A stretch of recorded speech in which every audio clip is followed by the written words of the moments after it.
Antes da gente começar a aula em si, dos tópicos que eu preparei, eu só queria discutir com vocês. Eu não sei há quanto vocês andam com o Horizon 3, né? Das amplitudes de dipolo, mas eu só queria discutir um pouquinho o Horizon 4, né? Que já está lá na, na Moodle, né? Acho que eu coloquei lá na aula 12. Faz tempo que tá lá. Isso. Provavelmente vocês já olharam, né? Mas o que vocês vão fazer é calcular a função de estrutura nuclear para dois núcleos, né? Chumbo e carbono. O carbono é só para dar um exemplo de um núcleo pequeno, né?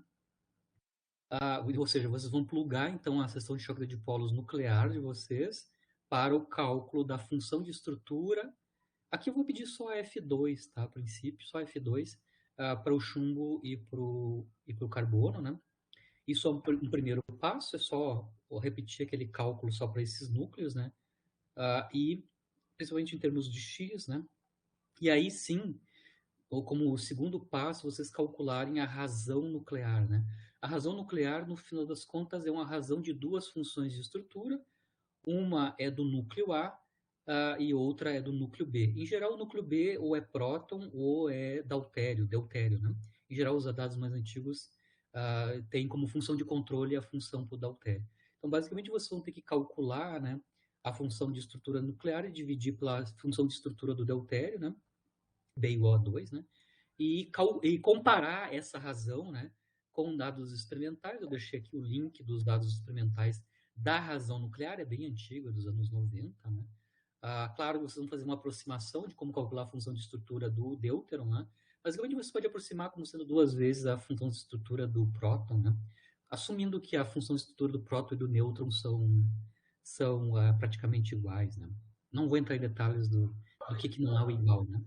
Mas, a princípio, é só isso para a gente poder calcular a razão. Esses dados do E665, né? Ele faz as razões nucleares para chumbo, cálcio e carbono. Três núcleos, um grande, um médio, um pesado e um leve, né? E comparados com a função de estrutura do deutério, né? E aí você consegue comparar o dado experimental com a conta teórica que vocês vão fazer no formalismo de Glauber e Lvov, usando a seção de choque de dipolo que vocês encontraram agora no Horizon 3, certo? Sobre onde extrair os dados, vocês podem entrar na própria referência, tem uma tabela física lá, né? Que vocês podem copiar do PDF, mas na nossa área há muito tempo, desde os anos 90, né, tem um repositório de dados experimental, que é o RapidData, que ele foi sendo atualizado tempo a tempo. Aqui está o link do RapidData, especificamente eu estou deixando o link no RapidData referente aos dados experimentais dessa razão nuclear.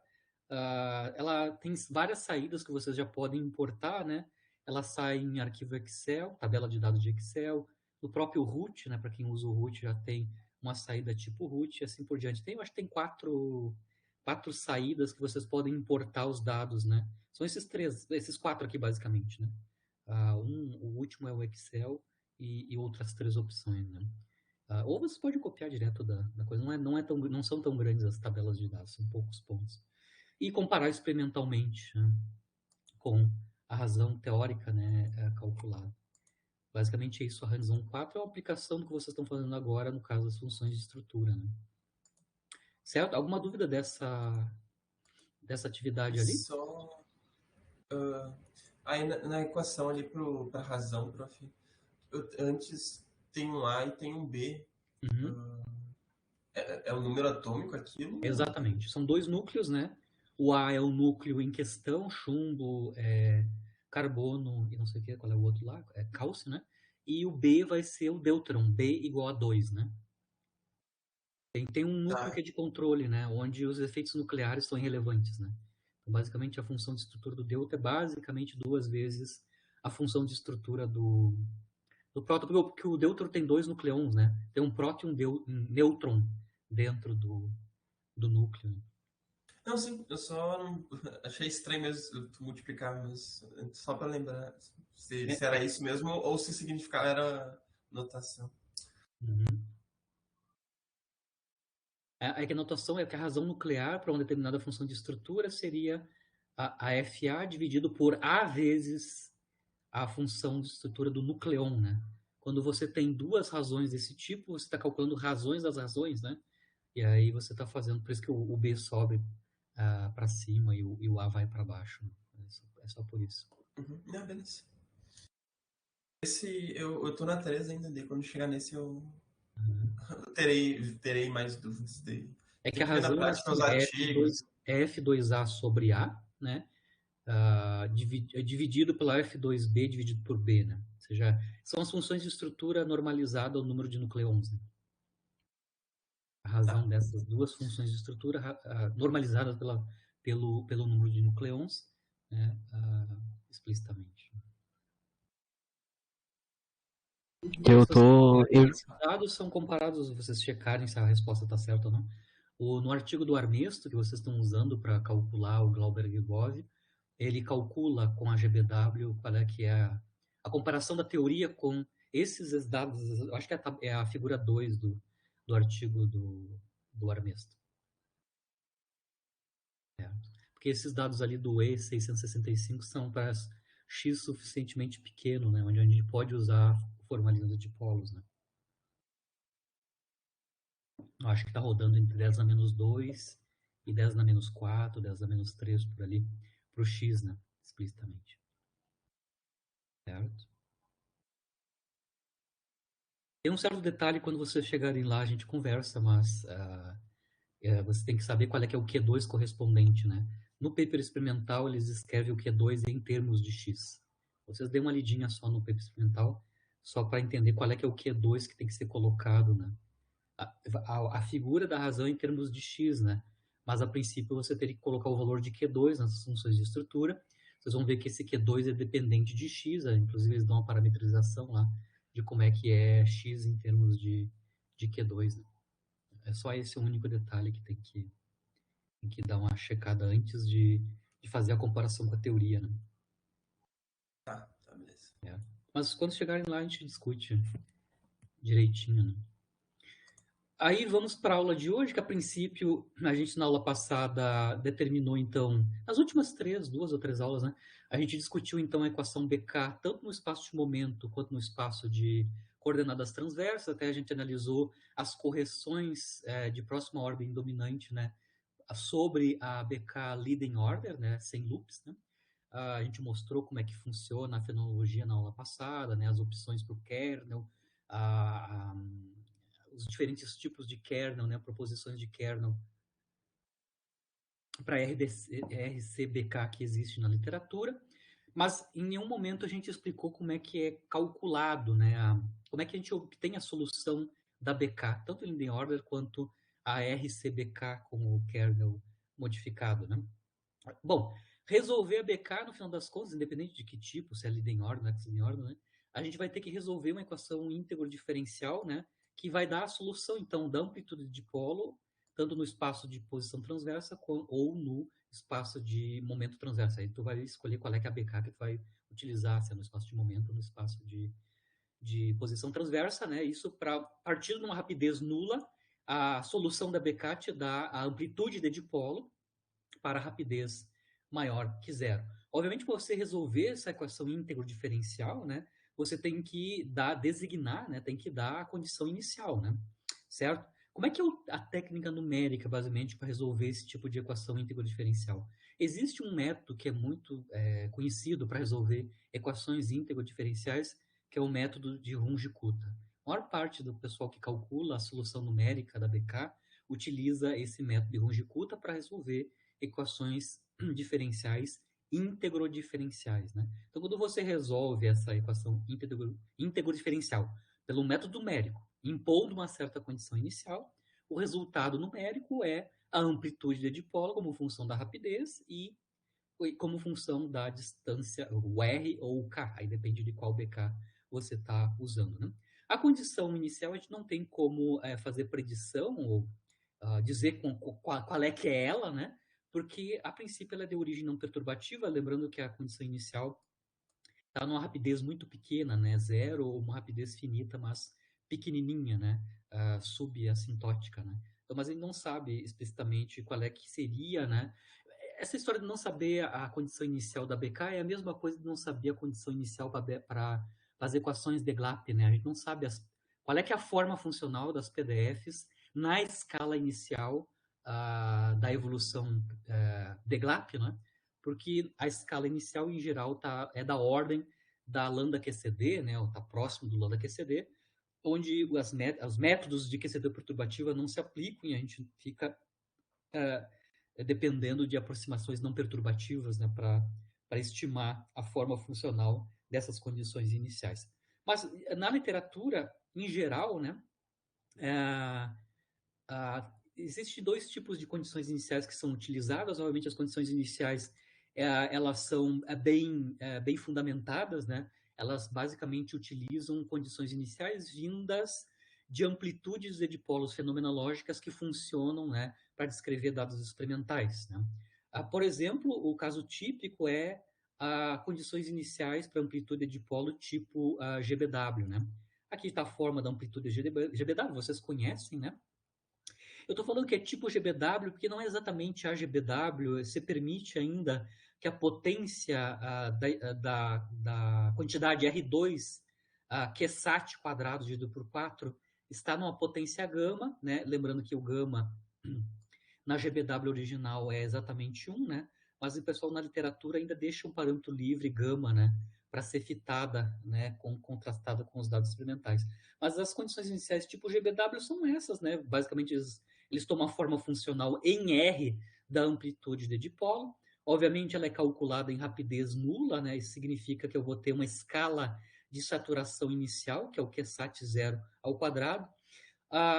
Nesses modelos, né, com essa condição inicial tipo GBW, os parâmetros a serem fitados aos dados experimentais são 2, né? Na verdade 3, mas aqui 2, né? É a escala de saturação inicial, que a princípio é um número em GeV, né, que tem que ser ajustado, e esse parâmetro gama, né, que na GBW é 1, mas eles deixam livre para ter mais um parâmetro a ser ajustado para obter uma qualidade de ajuste melhor. Esse é um tipo de condição inicial que é plugada junto com a solução numérica da BK para ser calculada a evolução em Y, né?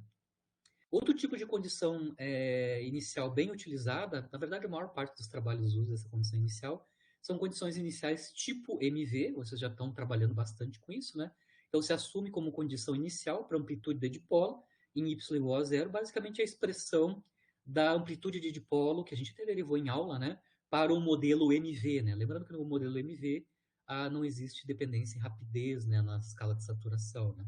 Mas a forma funcional basicamente é a MV, eu estou botando um gaminha aqui, que eu esqueci, essa transparência está cheia de errinhos de misprints, faltaria um gaminha aqui em cima do R ao quadrado QSAT 0 ao quadrado sobre 4.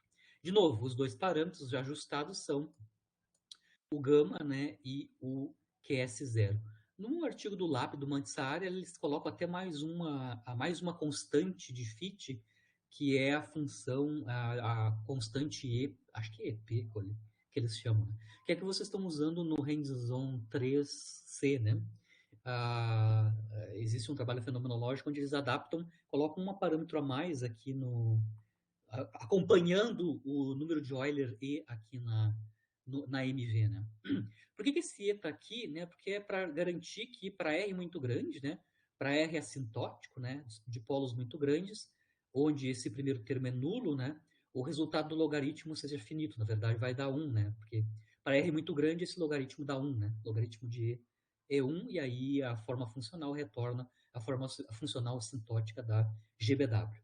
Ainda o LAP Mantisari introduz mais um parâmetro, né, de ajuste, aqui junto com o E, né? Eles multiplicam o E por um novo parâmetro. Ô, professor, Sim? porém, para R muito grande até tudo bem, mas só que para R pequeno, esse é um problema também, né? Porque se a gente não pode fazer R igual a zero, por exemplo. Não. Depende. Na amplitude de polo, não, mas na função de estrutura não tem problema, porque o integrando adicional, que é a função de onda, né, a função de onda e a integração D2R, garante, do ponto de vista do cálculo, né, a divergência que apareceria aqui, né, Na verdade, não tem divergência. Bom, se isso aqui é zero, isso aqui vai para menos infinito, né? Menos infinito? É, né? Isso iria para menos infinito, né? Se R é Isso. zero, É, isso. Isso é aproxima de zero. Um número negativo muito grande, é isso, né? Negativo muito grande, que explode a exponencial, né? não, se R é zero, a Não, não, razão ele vai crescer bastante e vai ser um número grande, é isso, né? Isso, vai ser um número enorme disso, exato. É. Não Isso Vai negativo. é dar controlado, né? A possível divergência ela é controlada justamente pela forma funcional da a função de onda ao quadrado e o Rzinho que vem da diferencial D2R, né? Como em geral a gente está assumindo simetria angular aqui, né? Tem simetria no ângulo polar, né? As funções todas são dadas em módulo de R, né? A D2R é basicamente π dr2, ou 2π rdr, né? Então, esse R da diferencial garante que quando eu vou tendendo a R tendendo a zero, apesar da amplitude de polos possivelmente, né, divergir, a função de onda e esse termo do integrando, esse fator do integrando, garante que o integrando com um todo ele é finito, né? Certo? certo. Beleza. Então, claro, a amplitude sim é divergente, mas o problema, quando tu calculas a função de estrutura correspondente, a princípio, do ponto de vista de cálculo, né, de analisando o integrando, né, analisando o integrando, essa divergência é cancelada, né, justamente pelo resto que acompanha a amplitude de polo, né, mesmo no limite de R tendendo a zero. Certo? Uma outra maneira de regularizar isso daqui é tornar que o R mínimo tenha a ver com a lambda QCD, por exemplo, né? É uma possibilidade, né? Pode repetir, prof, que Você pode Como fazer assim, um professor? corte na integração em R, né? Assumindo uma escala de tamanho que de alguma forma esteja relacionada com o lambda QCD ou com o raio do próton, né? Ou com o raio do próton, se for o caso. Né? mas eu também acho que você não precisa pegar um R tipo 0,00001 ali, né? Uhum. Então, tu faz um valor ali, tipo, já que geralmente é em GeV, né? Acho que 0,1 já vai, e daí isso aqui não vai dividir para mais infinito. Porque o logaritmo também cresce pouco. Tipo, o logaritmo do número grande é um número grande, mas, tipo, Uhum. tem que ser muito grande para isso aqui ir para o infinito. Tipo, o que não Sim. vai ser o caso ali para R pequeno. Uhum. Formalmente em zero, o próprio R ao quadrado que está aqui, né? Formalmente cancelaria a divergência. Né? Tanto que acho que a gente já integrou essa função lá no primeiro. Integrou não, plotou essa função lá no primeiro R1, no primeiro hands-on. Né? Exato. Eu não lembro se era exatamente essa função, mas já tinha esse termo aqui e não Uhum. teve problemas. Para dizer, eu não tive problemas, não sei como é que Em foi. geral, o esse R ao quadrado, quando R é a zero, né? Como comentando, o R quadrado vai mais rápido a zero, né? Do que o log aqui vai aumentando, né? Com R, né? Com R, aumentando com R. Formalmente, na matemática, a princípio, esse R2 vai mais rápido a zero do que este cara aqui cresce, né? Então, a princípio, a gente não teria problema. E ainda mais, se eu estou calculando função de estrutura, a gente tem mais, né, mais termos que vão, mais fatores que vão rapidamente a zero, né? Além deste cara aqui, né? Por exemplo, a função de onda ao quadrado e também o Rzinho que aparece no integrando R dr, né? Certo? Podemos seguir? Sim, sim, podemos seguir, professor. Na verdade, eu só não tinha me dado por conta de uma questão ali que eu bem como o Gabriel falou que o R é em GeV. Eu tive alguns problemas de plotar ou tava sempre reticente, não vou colocar R igual a zero ou coisa do tipo, porque pensava que ia ser algo muito pequeno, mas só que, por exemplo, se digamos que a gente coloque 0,001, que já é 10 a menos 3. Uhum. Ainda assim, como bem o Gabriel observou, é GeV, né? Não tinha pensado nessa situação. Sim. Então tá tudo ok, né? Tipo, porque já é um MEV, né? Então, não que seja um valor alto, mas enfim, Sim. na escala de GeV, né? Uhum. Eu não sei. Eu comecei a plotar essas coisas e. Agora, né? Com esses trabalhos, eu nunca tive feito tipo, coisas, sessões de choque, assim. Mas me parece que eu tenho seguido pelo menos essa regra, né? Que o padrão é GeV, então sempre tenho ido por esses valores aí, tipo, sempre converto tudo para GeV e depois faço a conta. Não sei Eu se. sempre sugiro isso, porque eu acho que facilita muito, né? A não ser que tu tenha garantia que numa razão, se tu colocar tudo na tua escala, em geral é fentometro, isso já cancela, né? Mas para não dar problema no final, né? Eu sempre transformo tudo, porque na nossa, como a gente está usando unidades naturais, tudo tem unidades de energia no final das contas, né? E a gente pode escrever tudo em unidades de GeV. E Eu aí, fico. converto sempre no final, né? Eu só faço conversão para as unidades de seção de choque que eu quero, ou o que seja, eu transformo só no final. Como lá no output eu faço a transformação de unidades. Eu só fico agora em dúvida em coisas que nem eu falei. Eu errei isso no segundo hands-on lá. Que eu achava que era carga, mas na verdade era parcela de carga alimentar. Eu só tenho dúvidas em como fica, mas acho que isso em trabalhos e até em pesquisas futuras vai ficar mais claro. Ah, tem valores, coisas que são adimensionais, né, no natural de unidades, que nem carga. Eu demorei muito tempo para entender o que fazer com a carga elétrica quando estava errando lá, né? Eu acho que isso também vai com o tempo, mas em geral, tipo, eu vejo lá unidades naturais, conversões em GeV. Eu até tenho uma tabelinha que o próprio Dimitar deu numa aula, sabe? Que ele mostrava que tudo ficava em termos de GeV, e tipo, às vezes eu uso também. Então, Sim. Mas a dica é sempre essa: converte tudo para GeV, né? Lá na entrada, e depois faz tudo a conta em GeV, vai sair alguma coisa em unidades de GeV. E depois tu transforma isso para a unidade que tu quer, milibar, fazendo a conversãozinha lá no final. Sempre eu faço isso, não tem muito perigo, assim, né? Se tu não fizer isso, há a possibilidade de tu obter a dimensão errada do negócio, né? e aí ferrou. Aí, aí ferrou. Bom, pessoal, além do gama e da QSAT, a escala de saturação inicial, né, que em geral é fitada, tem um parâmetro a mais, porque em geral, os autores, né, as pessoas não calculam a amplitude de dipolo, como é no caso nuclear que vocês estão fazendo, né, a amplitude de dipolos em termos de R, B e Y, né? É sempre assumido uma certa dependência simples em B, no parâmetro de impacto, né? Porque a amplitude de dipolo, de maneira geral, ela depende do tamanho do dipolo e também no baricentro do dipolo, né? Ou parâmetro de impacto, né? B, tá? A maior parte dos estudos, se não está explícita a dependência em B, é assumida uma fatorização da dependência em B, daquela em R e rapidez. E, em geral, né, além de assumir essa fatorização da dependência em B, a dependência em B, na maior parte dos trabalhos, para simplificar o problema, né, assume o que é a distribuição em B, né, em parâmetro de impacto? Basicamente tem a ver com a distribuição espacial dos gluons dentro do próton, né?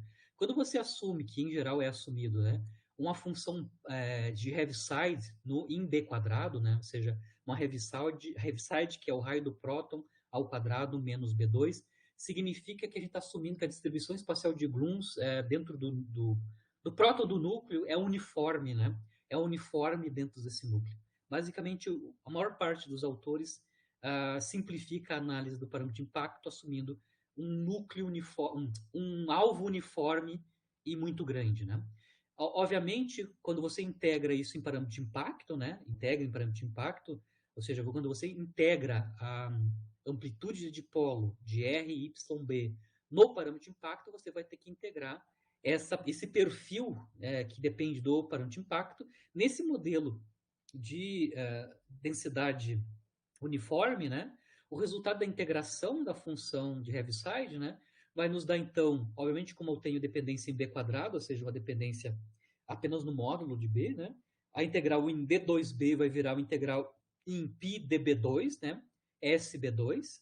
Então isso é π a integral de dB2 calculada devido à Heaviside, né? entre 0 e o raio do próton ao quadrado, ou o raio do alvo ao quadrado, né? Essa integração aqui em dB2 é trivial, vai dar πRP ao quadrado, ou seja, a área transversal do alvo, no caso do próton, é a área transversal do próton, né? Em geral, isso está conectado com um parâmetro que é sempre ajustado, né? Não calculado, que é o sigma zero, tá? Aqui de novo tem um sprint, né? A área transversal do alvo, nessa hipótese de densidade uniforme, ou seja, Heaviside para o comportamento IB, vai nos dar sigma zero sobre 2, onde sigma zero, em geral, é assumido como um parâmetro livre de ajuste. Então, em geral, se tem, para as condições iniciais, 3 parâmetros de ajuste em geral, né? Gama, QSAT quadrado, QSAT zero, né, ao quadrado, e o sigma zero, que basicamente é a metade da área transversal do alvo. Você roda aí com três parâmetros livres de ajuste, né? Lembrando que a seção de choque de dipolo, tanto próton quanto núcleo, implica como sendo 2 vezes a integral no parâmetro de impacto da amplitude de dipolo, que depende de x, r e b, ou y, r e b, né? E se a gente está assumindo, né, aquela fatorização e ainda densidade uniforme na forma de uma Heaviside para a função da dependência em B, a gente tem que a seção de choque de dipolo é escrita como sigma zero, que pode ser encarado como um parâmetro, ou pode ser calculado, né, como sendo 2 vezes a área transversal do alvo, né, vezes a amplitude de dipolo, que é a solução da BK nos casos mais simples, né? Então, em geral, o sigma zero é encarado como um parâmetro livre, mas ele tem interpretação. Basicamente, ele é 2 vezes a área transversa do alvo, tanto do próton, se a gente está fazendo espalhamento com prótons, ou 2 vezes a área transversa do núcleo, se a gente está trabalhando com núcleos, né? Isso, o sigma zero, ou 2 vezes essa área transversal, basicamente vem dessa hipótese simplificadora de uma densidade uniforme de partons, né, que são os gluons que dominam em pequeno x, né, e formalmente, do ponto de vista matemático, isso vira uma Heaviside em B. Né? Então, a dependência em B é igual para qualquer parâmetro de impacto, desde 0 até o raio do próton, que é onde termina a distribuição de núcleos, né, de gluons dentro do núcleo, né, ou dentro do próton. Aí você pode fazer, dependendo do modelo, você pode ajustar o raio do próton, isso às vezes é feito, ou você ajusta tudo isso, né, 2 vezes a área transversa na forma do parâmetro sigma zero. Né? No GBW é da onde vem essa notação de sigma zero, né? O cálculo da seção de choque de dipolo, mas ele tem uma interpretação, né? É 2 vezes, basicamente 2 vezes a área transversal do alvo, né? No caso do GBW, a amplitude de dipolo do GBW ela é super interessante, como ela é completamente analítica, né? Ela permite, a partir da amplitude de dipolo GBW no espaço de configuração transversa, né, de coordenadas transversas, você consegue obter a amplitude de dipolo GBW no espaço de momento, que basicamente a amplitude de dipolo no espaço de momento é a transformada de Fourier da amplitude de dipolo no espaço de posição transversal, dividido por R ao quadrado, que eu esqueci de botar o R2, né, embaixo. Essa transformada de Fourier desta quantidade aqui nos dá a amplitude de dipolo no espaço de momento. Como a GBW é analítica e simples, envolve apenas um termo constante e um exponencial, né? Essa transformada de Fourier é analítica, tá? Você consegue calcular analiticamente essa transformada de Fourier bidimensional, partindo da amplitude de polo GBW no espaço de R para o espaço de K. Basicamente, isso vai dar um meio. A função gama incompleta, né? A função de gama incompleta tem 2 argumentos, né? O primeiro argumento é 0 aqui, porque a gente vai calcular a rapidez nula como uma condição inicial. E o segundo argumento da função de gama incompleto é a razão entre o momento transversal ao quadrado dividido pela escala de saturação ao quadrado. Tá? O comportamento assintótico da função gama incompleta para x muito grande, para argumento x muito grande, basicamente é um decrescimento exponencial. Mas a princípio é interessante que a gente consegue obter, a partir da expressão analítica da n de R para GBW, obter a amplitude de dipolo no espaço de momento diretamente. Né? A analítica envolve uma função gama incompleta, cuja dependência é na razão K quadrado dividido por Ksat quadrado, onde Ksat é a escala de saturação. Aqui eu estou resumindo para vocês alguns das referências, né, onde é feito ajuste experimental da solução numérica da BK usando essas duas condições iniciais que eu estou comentando, né? Em geral, o ajuste experimental é das predições dessa solução numérica da BK para a função de estrutura F2, na maior parte dos trabalhos, o dado experimental que é utilizado para o ajuste é a função de estrutura do próton ou do núcleo, né? Eventualmente, pode ser utilizado também outros observáveis, né? Por exemplo, as funções de estrutura para quarks pesados, né? FCC barra ou FBB barra, ou também seção de choque reduzida, ou assim por diante. Mas, em geral, é a F2. Eu estou tentando aqui colocar mais ou menos as referências que vocês vão encontrar. Uma que vocês já estão utilizando, né? Que é essa referência do Lap-Mansaari, que resolve numericamente a RCBK, né? A BK com constante de acoplamento Running, né? Onde a condição inicial são várias parametrizações a lá MV, né? Vocês vejam nesse artigo, vocês estão acompanhando aí, né? Tem 3 condições iniciais tipo MV, onde eles introduzem mais ou menos parâmetros nessa construção da condição inicial e analisam qual é que dá melhor ajuste, né? Ajuste experimental do ponto de vista de qualidade, né? De ajuste, que é o Q quadrado por graus de liberdade, né? Os graus de liberdade, que é o DOF, né, Degrees of Freedom, é basicamente o número de dados experimentais menos o número de parâmetros do teu modelo. Que, em geral, aqui são 3 ou 2... 3, né? 3 ou 4 aqui no Mansaari, né? Ele introduz mais uma constante que vai junto com o E ali no log, né, da MV. Então, você pode ter 3 ou 4 parâmetros, né? O número de graus de liberdade é o número de dados experimentais menos o número de parâmetros, né? E o Q quadrado correspondente. O próprio Mansaari, isso é bem recente, é do 2020, né? O próprio Mansaari e outros autores, né? Resolveram numericamente com condição inicial MV, né? A equação BK, incluindo também as outras correções em Next in Order, além daquela que dá origem ao constante acoplamento Running, que a gente chamou de Full NLO, né?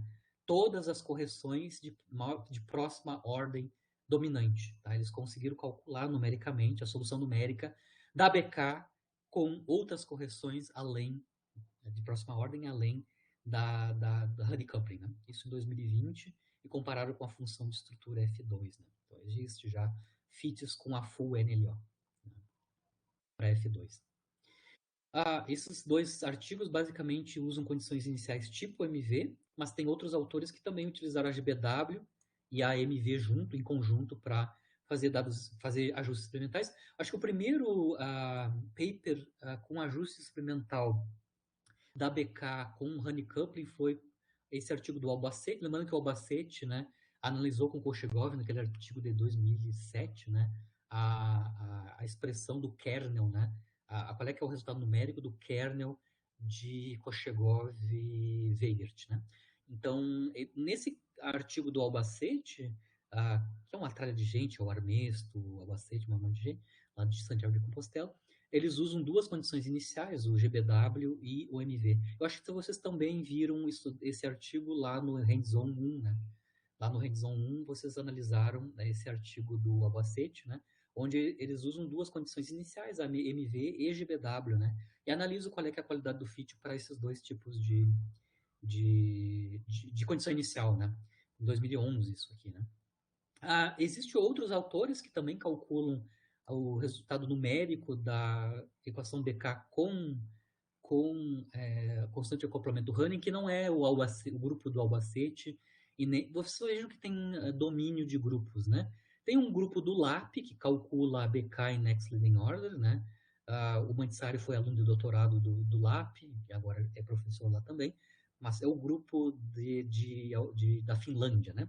O grupo da Finlândia, que é o pai de todos, é o LAP, e depois você tem o pessoal do alunos, ex-alunos ou colaboradores do Kochegov, que no caso é o pessoal de Compostela, né?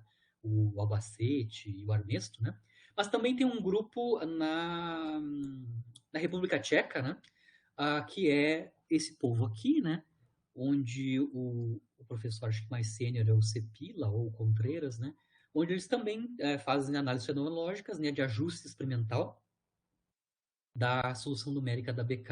É interessante, eu só estou mostrando esse artigo porque eles são dos primeiros autores, ou uns poucos autores que também introduzem a solução numérica da BK com parâmetro de impacto. Tá? Eles também resolvem, não nesse artigo, mas a posteriori, né? Resolvem também a BK com dependência no parâmetro de impacto, que eu vou comentar um pouquinho mais no final da aula, né? Mas aqui, nesse artigo, não é um artigo, na verdade, é um resumo completo de uma conferência em 2016, né? Que basicamente são os resultados da tese do Marek Matas, né? Que eu deixei aí no Moodle, a tese do Matas, onde, sobre a pergunta do Erison hoje lá no WhatsApp, né? Como é que eu calculo, né? Como é que eu resolvo a BK, né? Bom, é por um método numérico para resolver equações íntegro-diferenciais, mas, claro, tem técnicas de como construir, usar esse método numérico, né?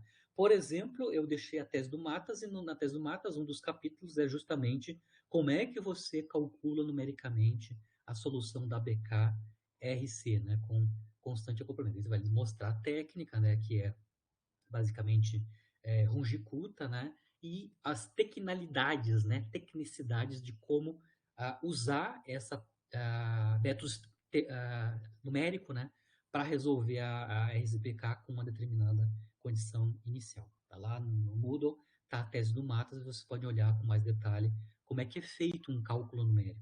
Também, tá, não escrevi aqui, mas a BK Leading Order, isso Priscas Eras, lá nos inícios dos anos 2000, né?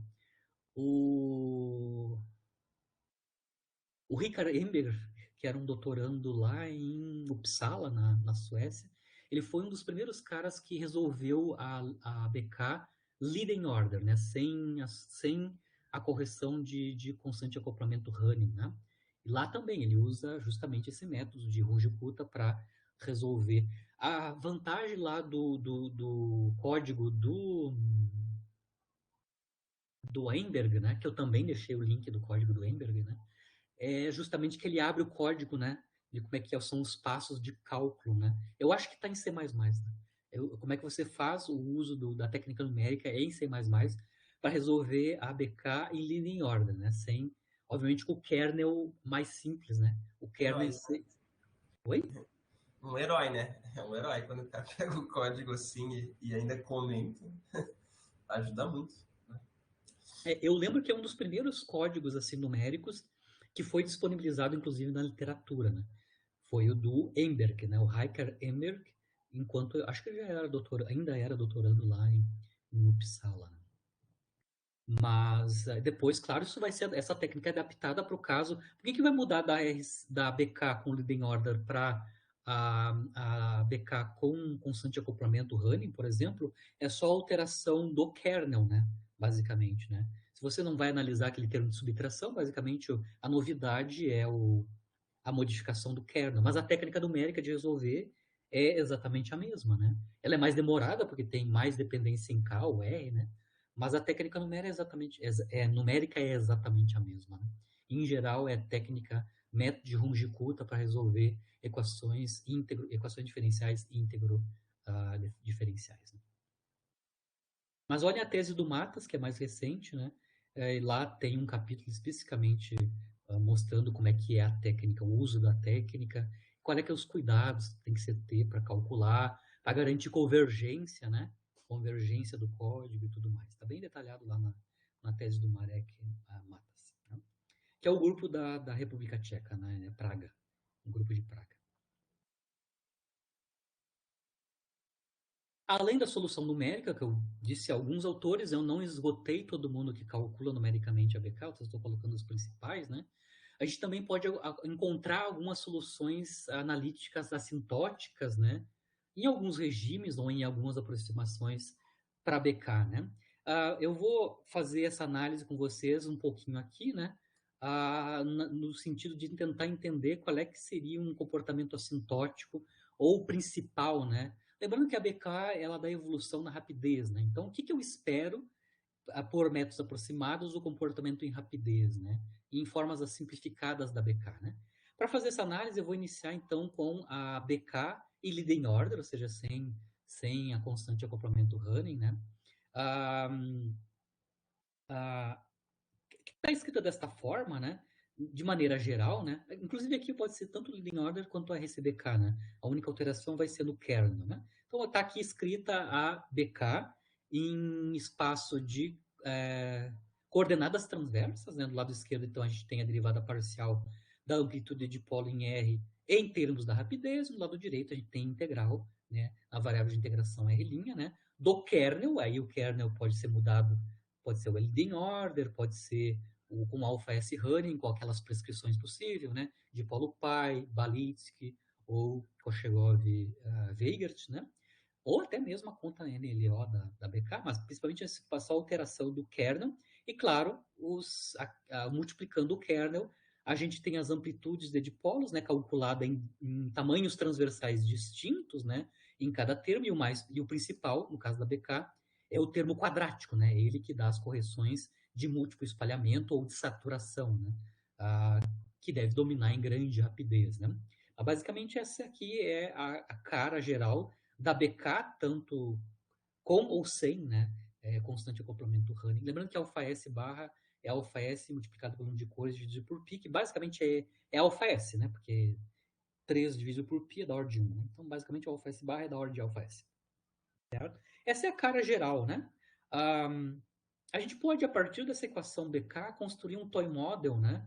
Diminuindo o número de dimensões. Né? O que eu quero dizer com dimensões? Né? A amplitude de polo ela depende espacialmente no bivetor R. Então, eu teria 2 graus de liberdade espaciais, que são as componentes x e y, ou polar, né? Radial e polar do bivetor R, e mais um grau de liberdade associado ao parâmetro de evolução, né? Que é a rapidez. Então, a princípio, a BK a BK no espaço de momento, né? Ou no espaço de tamanho transverso, que é essa daqui, né? Ela teria 2 mais 1 dimensões, né? 2 dimensões ou 2 graus de liberdade espaciais e mais um que é o parâmetro de evolução da rapidez. Então, a BK tem 2 mais 1 graus de liberdade, tá? 2 em R e 1 na rapidez. Mas eu posso pegar a BK e fazer uma simplificação, ou seja, um toy model, né? Onde eu desconsidero os graus de liberdade espaciais e só analiso a dependência no parâmetro de evolução. Isso é o que a gente chama de toy model 0 mais 1, né? 0 na espacial, ou seja, as amplitudes de dipolo só vão depender da rapidez, certo? Não dependem das coordenadas espaciais do dipolo, né? Dos tamanhos dos dipolos, né? Nesse caso, quando eu não coloco nenhuma dependência espacial, o kernel, né, da BFKL vira um número, né? Vira uma constante, né, que eu vou chamar constante ômega maior que zero, tá? Então, no caso do modelo 0 mais 1, onde eu desconsidero a dependência em R, a equação BK, em 0 mais 1 dimensões, tem esta forma. No lado esquerdo, então, a gente vai ter a derivada parcial da amplitude de polo, que vai depender apenas de um parâmetro, que é de uma variável que é a rapidez, né? E no lado direito, a integração, nesse caso simplificado sem dependência espacial, basicamente o kernel vai virar uma constante, né, positivo. E, claro, vejam bem, esse terceiro termo se cancelam, né, porque as dependências espaciais não vão existir. Né? Este cara cancela com este, e basicamente a gente vai ter um termo linear, que corresponde a esse primeiro cara aqui, né, e um termo quadrático em n, dependente de y. Né? Então, essa é a BK no caso simples de um toy model 0 mais 1, né? Sem dependência espacial. Né? Essa equação diferencial é conhecida, a solução dela, né? Ela é um EDO de primeira ordem não linear. Né? A solução dessa EDO, dada uma condição inicial, é a curva logística. Né? O n de y, né, tem esta forma, né? Onde o numerador é e na ômega y, e embaixo a gente tem e na ômega y mais o inverso da constante C, onde a constante C é a condição inicial, ou seja, a amplitude de dipolo em y igual a zero, certo? Então, aqui eu tenho o inverso da condição inicial aparecendo nesse termo. Vocês podem ver que a solução é analítica nesse toy model 0 mais 1, né? A gente pode analisar as propriedades gerais dessa solução em rapidez nesse modelo 0 mais 1. A primeira coisa que a gente vê é que se a condição inicial é positiva definida, que é o caso, né? Nas condições iniciais que a gente analisou, quando y é igual a zero, a amplitude de dipolo é finita, né? E positiva, né? Para C maior que zero, né? Ou seja, n de y igual a zero positiva, a amplitude sempre vai saturar no limite de rapidez grande, né? Então, quando y vai para infinito, ou para o muito grande, né? Na verdade, o muito grande quer dizer que ela é muito maior que o inverso de ômega, né? Isso aqui vai a 1, né? Assintoticamente. Independente das condições iniciais, né? Independente de quanto é que está essa constante positiva, né? Isso é importante, né? Nós temos dois pontos fixos, né? O n igual a zero, que é um ponto fixo instável, e nós temos outro ponto fixo, que é o n igual a 1 estável. Aqui a terminologia de ponto fixo é a terminologia lá de equações diferenciais, né? São o ponto instável e o estável. O n igual a 1 é o ponto estável na minha equação diferencial. Né? Se a gente tomar o limite linear da BK, que é quando a gente claro, limite linear da BK nessa aproximação 0 mais 1, né? A gente vai desconsiderar, claro, o termo quadrático, e basicamente a gente sabe que isso é a BFKL, né? Então a gente pode também obter a solução analítica da BFKL no limite de um toy model 0 mais 1, né? Basicamente a gente tem que a derivada de n relativa a y é linear na n, tá? Essa equação diferencial, é uma equação diferencial de primeira ordem na n, né, tem solução trivial, é uma solução exponencial, né?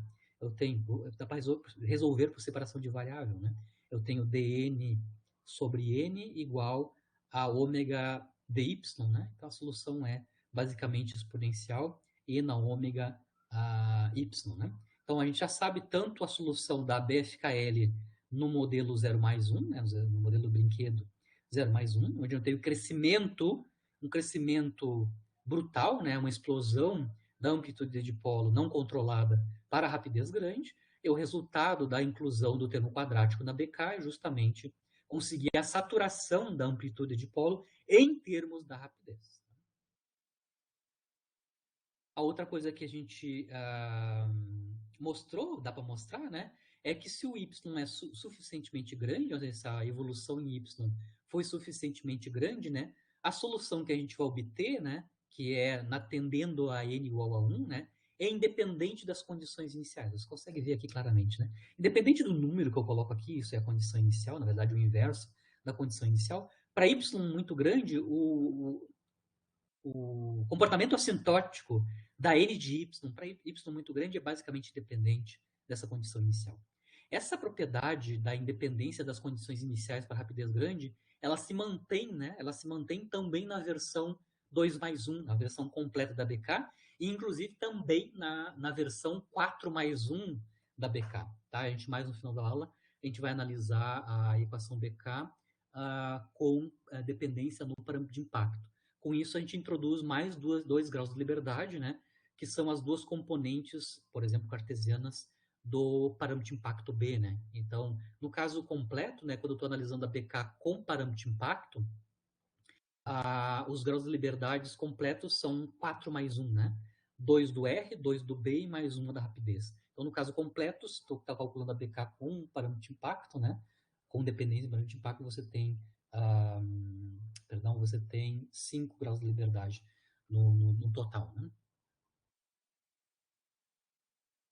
2 de R e 2 de B e mais uma da rapidez. Mas, em geral, a dependência em RB,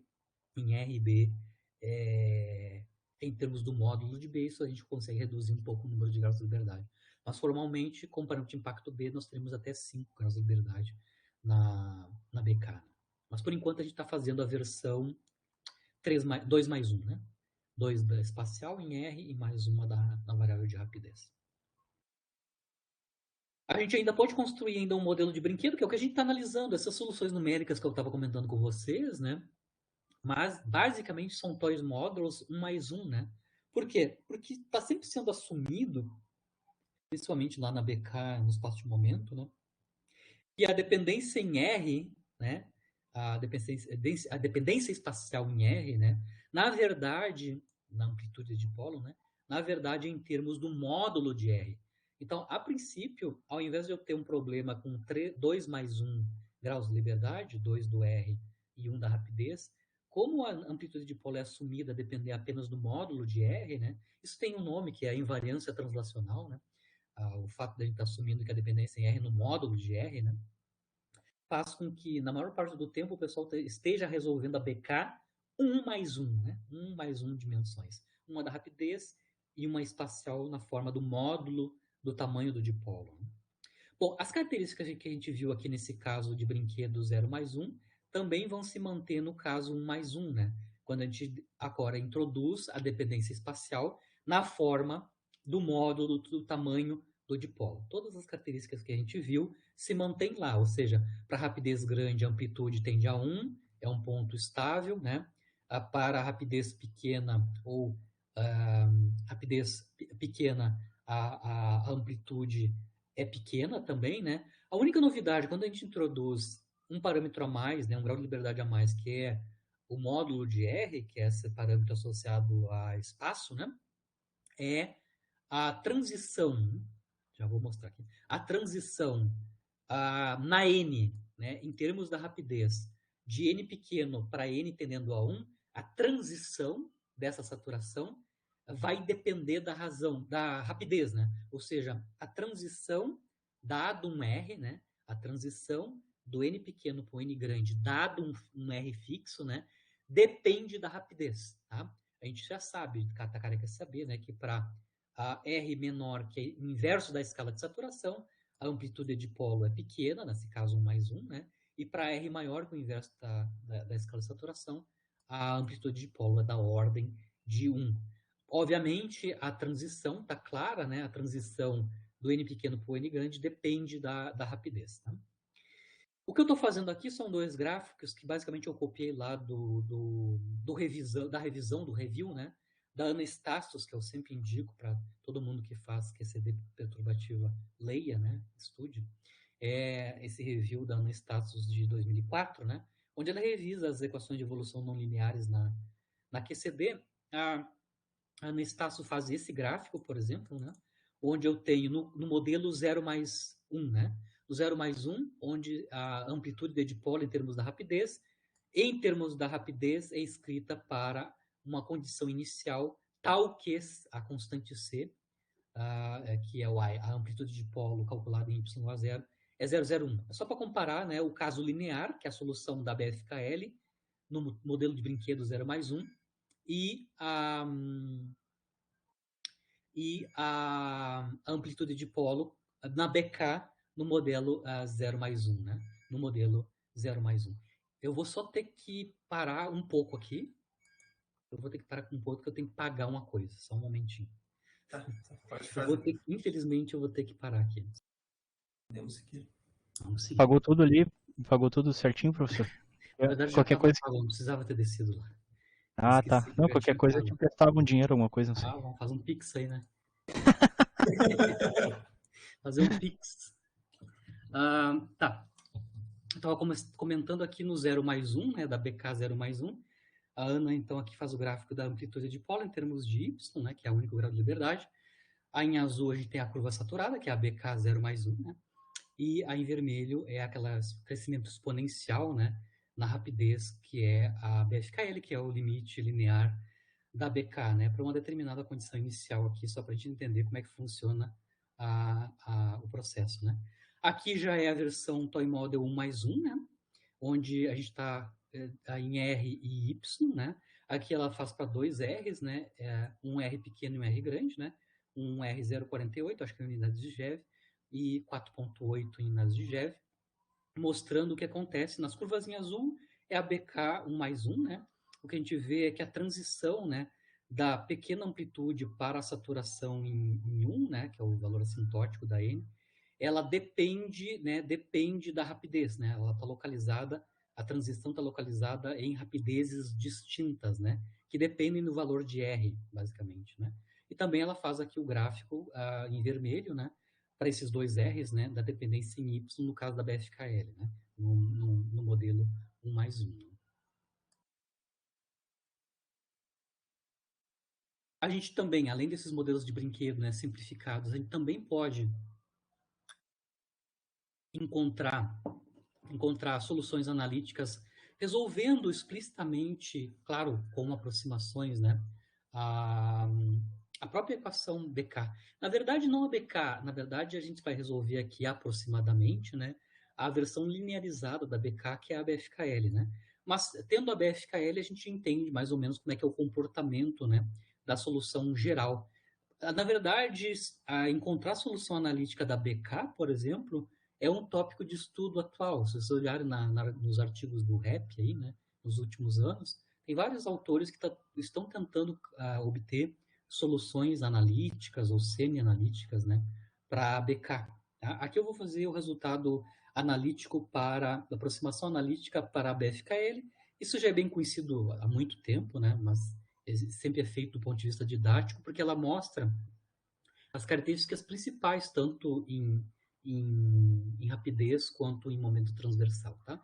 Então, o que eu vou tentar resolver a versão linearizada da BK, ao invés de usar a BK no espaço de coordenadas transversas, aqui eu vou tentar resolver analiticamente a BK, a BFKL, né, a versão linear da BK, no espaço de momento, tá? Que a gente analisou, acho que na aula passada, ou na aula retrasada, a PFKL no espaço de momento, né? Na aproximação 1+1, significando que eu não vou considerar dependência em parâmetro de impacto, e vamos apenas analisar a amplitude de dipolo em termos do momento transversal e da rapidez. Aqui eu não estou escrevendo a rapidez explicitamente, mas sempre que eu estou escrevendo N de K, é N de K e Y, né? Lembrando que aqui a gente está fazendo o modelo 1+1, né? Estou assumindo que a amplitude de dipolo, que foi que a gente assumiu lá quando a gente construiu a BFKL, né? Assumimos que a amplitude é dada em termos do módulo de K. Por isso que a gente está no espaço de momento com um modelo que é 1+1, né? Certo? Apenas essa primeira hipótese, né? Aqui eu estou só reescrevendo, né, para lembrar, né? A BFKL no espaço de momento, né? De novo, é sempre uma equação íntegro diferencial, né? A dependência na variação em y está aqui, e nós temos uma integração em q quadrado, que é uma variável muda de integração, né, que tem dimensão de momento transversal, né? Vocês vejam que a n aparece 3 vezes no numerador, né? Primeiro era avaliada em q, depois em k, e em k também no último termo. Mas essa é a BK linearizada, BFKL, no espaço de momento. Essa aqui que eu vou tentar resolver analiticamente, tá? Em vez de usar a solução para N de K, vocês vejam bem que aqui nos numeradores, né, a amplitude de polo no espaço de momento, que é N de K, está multiplicada sempre pelo momento transversal ao quadrado. Então, eu vou tentar resolver a BFKL não para a função N, mas para a função K quadrado vezes N, justamente para levar em consideração que já está no numerador k quadrado dividido, momento transversal multiplicado pela n, né? Eu vou chamar isso da função f de k transversal, tá? Lembrando que o k transversal aqui não é mais vetor, é o módulo do vetor k, né? Do prevetor k. Então, eu vou tentar resolver a BFKL para esta função, né? Para fazer isso, primeiro, a gente vai ter que usar uma técnica para resolver analiticamente essa equação diferencial. A técnica que vai ser utilizada é a transformada de Melan, né? Ou Mellin, não sei. Eu sei que o Mellin é finlandês, né? Eu não sei como é que diz Mellin em finlandês, mas eu sei que o Emerson fala Melan, então eu vou usar Melan para, eu acho que é o correto. A Melan, primeiro, qual é que é a técnica da transformada? É uma transformada integral, né? Que eu vou passar do espaço de momento transversal para um espaço gama, tá? Então, a princípio, eu vou reescrever primeiro a BFKL em termos da função f de k e vou fazer uma transformada de Melan. Aqui está a transformada, né? Eu vou obter como resultado da transformada de Melan uma função f de gama, certo? Ela é basicamente dada pela essa transformada integral, né? Onde o input é a f de k quadrado, né? Vejam bem que aqui é a definição da transformada de Melan, né? De 0 até infinito, a diferencial de k quadrado por k0 quadrado. Aqui o k0 quadrado está colocado, esse momento transversal arbitrário k0 está sendo colocado aqui justamente para garantir que esta razão aqui é adimensional. Tá? O k0 é um momento transversal arbitrário numérico para garantir que essas quantidades aqui são adimensionais, mas basicamente o que vocês conseguem entender é que eu estou integrando no momento transversal, né, de 1 até infinito, do produto da função f por uma potência de k quadrado na forma de menos gama menos 1. Então, essa transformada de Melan é uma transformada integral, né? E aí eu posso transformar do espaço de K para o espaço de gama, né? A transformada inversa de Melan é muito mais complexa que a transformada inversa de Fourier ou de Laplace, né? A transformada inversa, que vai nos dar f de k quadrado, né? Envolve uma integração complexa, né? Em gama. Então, está claro que a gama é uma variável complexa, né? Eu integro a gama nesses limites de integração, que eu já vou discutir um pouquinho, mas basicamente a transformada inversa de Melan é 1 sobre 2π, uma integração em gama, no plano complexo, né, de gama, da função k quadrado por k0 quadrado na gama, f de gama, né, onde f de gama é a transformada de Mellin da f de k, certo? A integração aqui complexa se dá no eixo real num valor fixo, tá? Eu estou integrando em termos de c menos i infinito a c mais i infinito, ou seja, eu estou integrando no eixo imaginário, né? De menos infinito a infinito, né? Fixado a componente, né, real, né? O valor real de gama, né? Isso está fixado em um número real c, tá? E a gente vai tomar o limite de integração aqui na parte imaginária, né? Na parte imaginária do plano complexo. Tá? Mas basicamente isso aqui, como a gente calcula a transformada de Mellin inversa, ela é um pouco mais complicada porque envolve uma integração no plano complexo, né? Certo? Mas basicamente é isso. Né? Então, como eu estava comentando com vocês, o primeiro passo é reescrever a BFKL em N para F, primeiro, né? Onde F é K quadrado vezes N. Tá? Para fazer isso, para obter isto, né, eu vou multiplicar ambos os lados por k quadrado, né? Obviamente, na BFKL vai aparecer um k quadrado multiplicando a n, que é justamente a função f, né? E no lado direito, claro, eu tenho um k quadrado adicional que eu tenho que multiplicar, né? Como resultado na multiplicação de ambos os lados por k quadrado a BFKL, certo? Aqui a f já está explícita, né, nos numeradores, né? As numeradores a gente tem k quadrado, ou momento transversal, ao quadrado vezes a própria n. Então aqui também eu substituo esses caras aqui, né? Esses três, em termos da f. Tá? Aqui, ó. F de q quadrado vezes n de q, f de k quadrado n de k, e de novo k quadrado n de k, f. Então o que eu já escrevi? A BFKL para escrita em termos da função f. E essa função f, que é k quadrado vezes n, que eu vou calcular via transformada de Melan. Ou seja, a f de k, então, é escrita em termos da transformada inversa de Melan. Ou seja, vai envolver esse plano complexo e a função f de gama. Né? Tá aqui.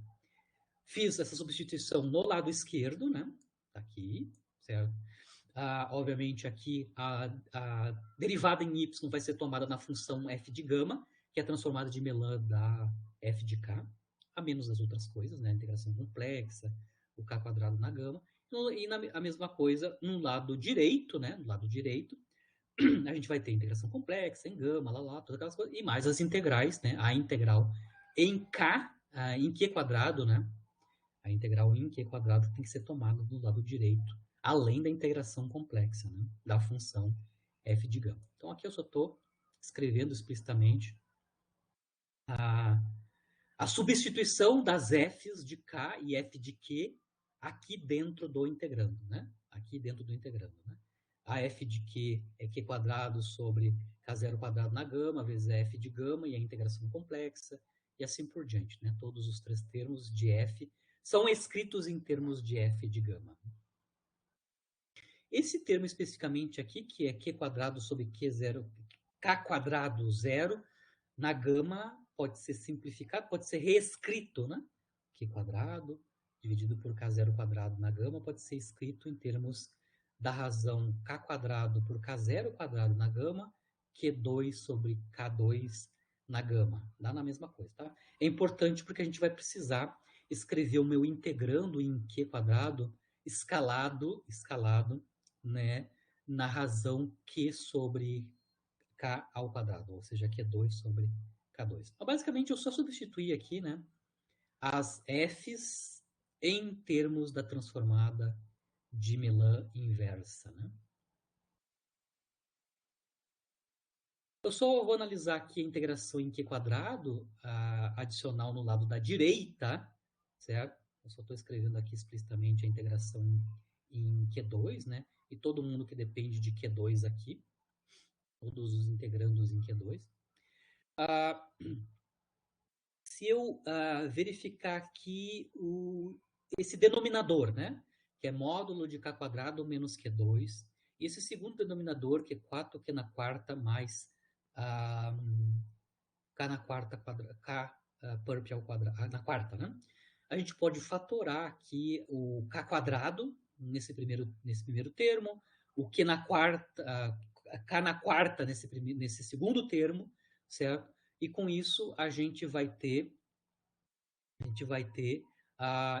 extraído, né, um K² sempre, nesse termo aqui e nesse termo aqui, multiplicado por uma função que depende da razão Q² sobre K², certo? Quando eu faço isso, né, reescrevo direitinho aqui o integrando em dQ2, né, eu vejo que o integrando em Q2, ele escala todos os termos que estão aqui, escalam com Q² sobre K². Tá? Eu, então, verifico que o integrando em Q² escala em Q² dividido por K². Com isso, então, eu posso fazer uma mudança de variável, né? Ao invés de integrar em dQ2, eu posso integrar em Q2 sobre KT², né? Essa é a variável U, né? Então, eu vou fazer a mudança de variável de Q2 para U, onde U é Q2 sobre K2, né? Ou seja, dQ2 é K2 vezes DU, com esse mudança do indiferencial, eu cancelo esses K2 que estão aqui embaixo no denominador, né? E aí, finalmente, o lado direito é reescrito em termos de uma integração em U, tá? Então, a integração de 0 a infinito em U, né? E o integrando em U é basicamente 1 sobre U e esta função aqui de U. O resto são as integrações no plano complexo da variável, na variável complexa gama, né? E, claro, ainda a f de gama que está aqui. As integrações complexas têm o mesmo contorno de integração na esquerda e na direita, e significa que para essa igualdade ser verificada, né, o termo da esquerda ser igual ao termo da direita, basicamente os integrandos dessas integrações têm que ser iguais, né? Lembrando que o termo comum aqui na integração, além do limite, ainda temos o termo comum K² sobre K0² na gama, que é comum nos dois integrandos, né? Então, basicamente, a gente consegue mostrar que para esses dois lados serem iguais, os integrandos têm que ser iguais, e basicamente a gente mostra aqui, para nós termos a igualdade, a derivada da função f de gama relativa à rapidez tem que ser igual, né? Tem que ser igual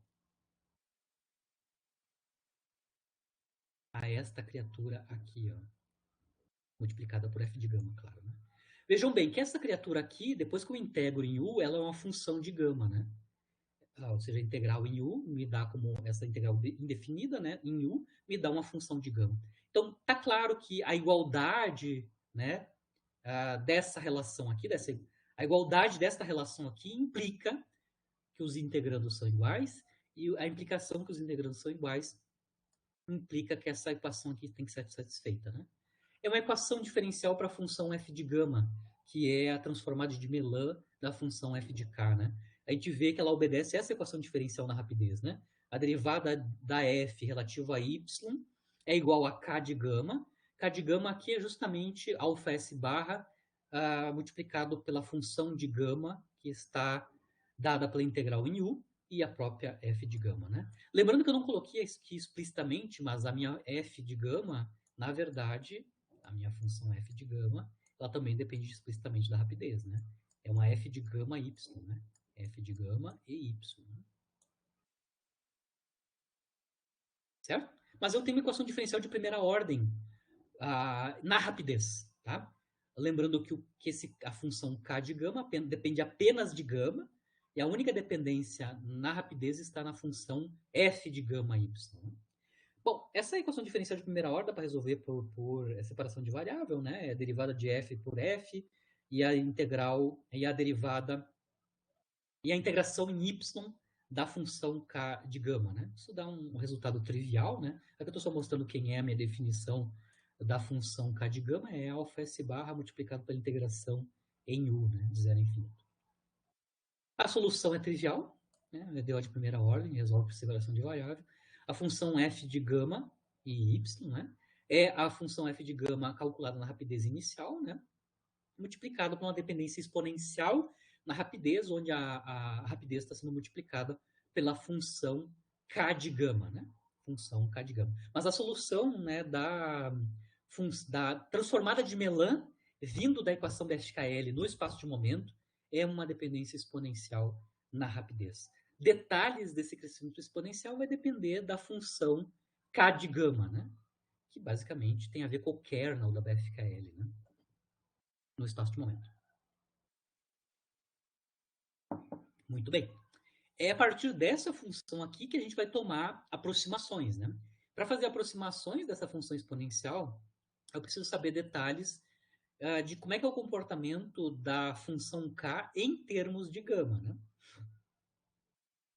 Em termos de gama.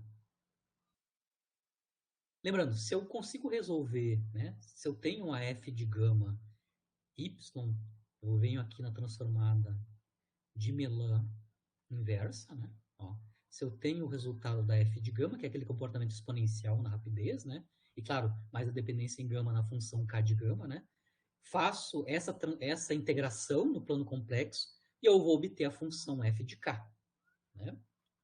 Mas o primeiro passo, que é a solução da transformada de Melan, está feita. A transformada de Melan tem comportamento exponencial na rapidez, só que eu tenho que saber o detalhe da função que acompanha a rapidez, que é a k de gama. Feita a transformada de Melan inversa, eu obtenho a f de k, que nada mais é que k quadrado multiplicado pela amplitude de dipolo no espaço de momento. Né? Vamos analisar qual é, que é o comportamento da função k de gama, que está aqui, né?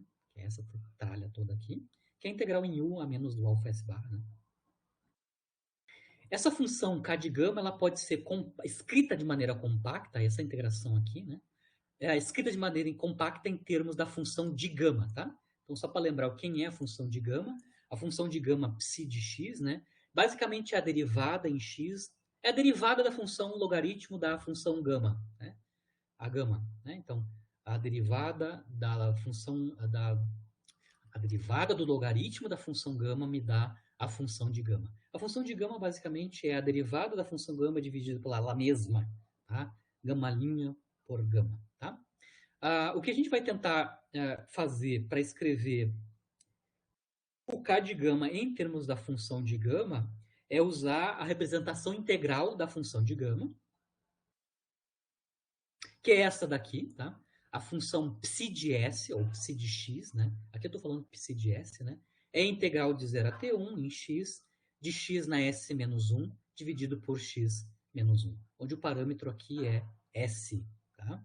Ou, escrito de outra maneira, psi de s mais 1 é menos a constante de Euler mais a integral de 0 a t1 dx, 1 menos x na s, 1 menos x. Representação integral da função de gama, certo? A gente pode mostrar, só para lembrar aqui quanto é que vale a constante de Euler, né? A constante de Euler é a função de gama calculada com argumento zero, ela vale aproximadamente 0,577, né? Uma outra propriedade importante é que a psi de 1, né, é justamente o negativo da psi de 0, ou seja, o negativo da constante de Euler é justamente a psi de 1. Uma outra propriedade da função de gama, né, é a forma de recorrência da função de gama para argumento maior que zero, né? Psi de z mais 1 é psi de z mais 1 sobre z, claro, com z maior que zero, né? É a forma de recorrência para a função psi de z, função de gama. O que eu quero fazer? Eu vou reescrever a função k de gama, que é esta integral de 0 a infinito, em termos da função de gama. O primeiro passo, claro, é primeiro mudar o limite de integração, né? Lá na função k de y de gama, a função k de gama, eu tenho integral em u, que vai de 0 até infinito. Então, necessariamente, eu vou ter que fazer primeiro uma mudança de variável para transformar a integração em u indefinida de 0 a infinito para uma integração de 0 a 1. Para fazer isso, eu vou fazer essa mudança de variável, que vocês já discutiram isso, acho que o Erison discutiu isso, né? A mudança de variável correspondente para a gente trocar o limite de integração para 0 a 1, por exemplo, é transformar u como sendo x, 1 menos x, né? E, obviamente, o jacobiano da transformação é 1 sobre 1 menos x ao quadrado, e a integral em x de 0 até 1. Então, primeiro, eu tenho que reescrever a integração em u, que é de 0 a infinito, para uma integração em 0 a 1, com essa mudança de variável específica. A outra coisa que a gente tem que levar em consideração, né, é que nessa transformação de variável em u, né, para x, nós teríamos um problema que é essa criatura que está aqui no segundo termo, né, que envolve no denominador, raiz quadrada de 4u quadrado mais 1. Eu só vou lembrar que esse último termo aqui, a gente reescreveu ele lá quando a gente for construir a equação BFKL no espaço de momento, né? A gente usou essa propriedade aqui, né? 1 meio a integral em Q2 de Q quadrado multiplicado pela diferença dos quadrados, né? De K2 com Q2, foi reescrita, né? Como uma integral em Q2 dividido por Q2, raiz quadrada de Q na quarta, 4Q na quarta. Ou seja, basicamente a gente pode voltar atrás, né?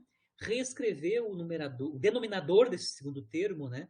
Trocando o termo K na quarta, dentro da raiz, por 2 vezes o módulo da diferença de K2 sobre Q2. Ou seja, esse segundo termo aqui na integral em U, né, eu posso trocar ele por 2 vezes módulo da diferença U menos U, e aí eu vou ter ambos os denominadores idênticos, né? Eu vou ter, então, tanto no primeiro quanto no segundo termo, módulo de U menos 1, no primeiro e no segundo termo, a menos de quem acompanha esse denominador, né? A gente tem 1 sobre U, módulo de 1 menos 1 e o resto, tá? O resto é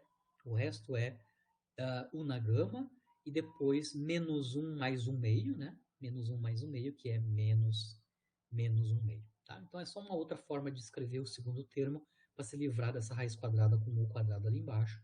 Só lembrando, né, da onde veio esse termo que envolve a raiz quadrada aqui no denominador. Né?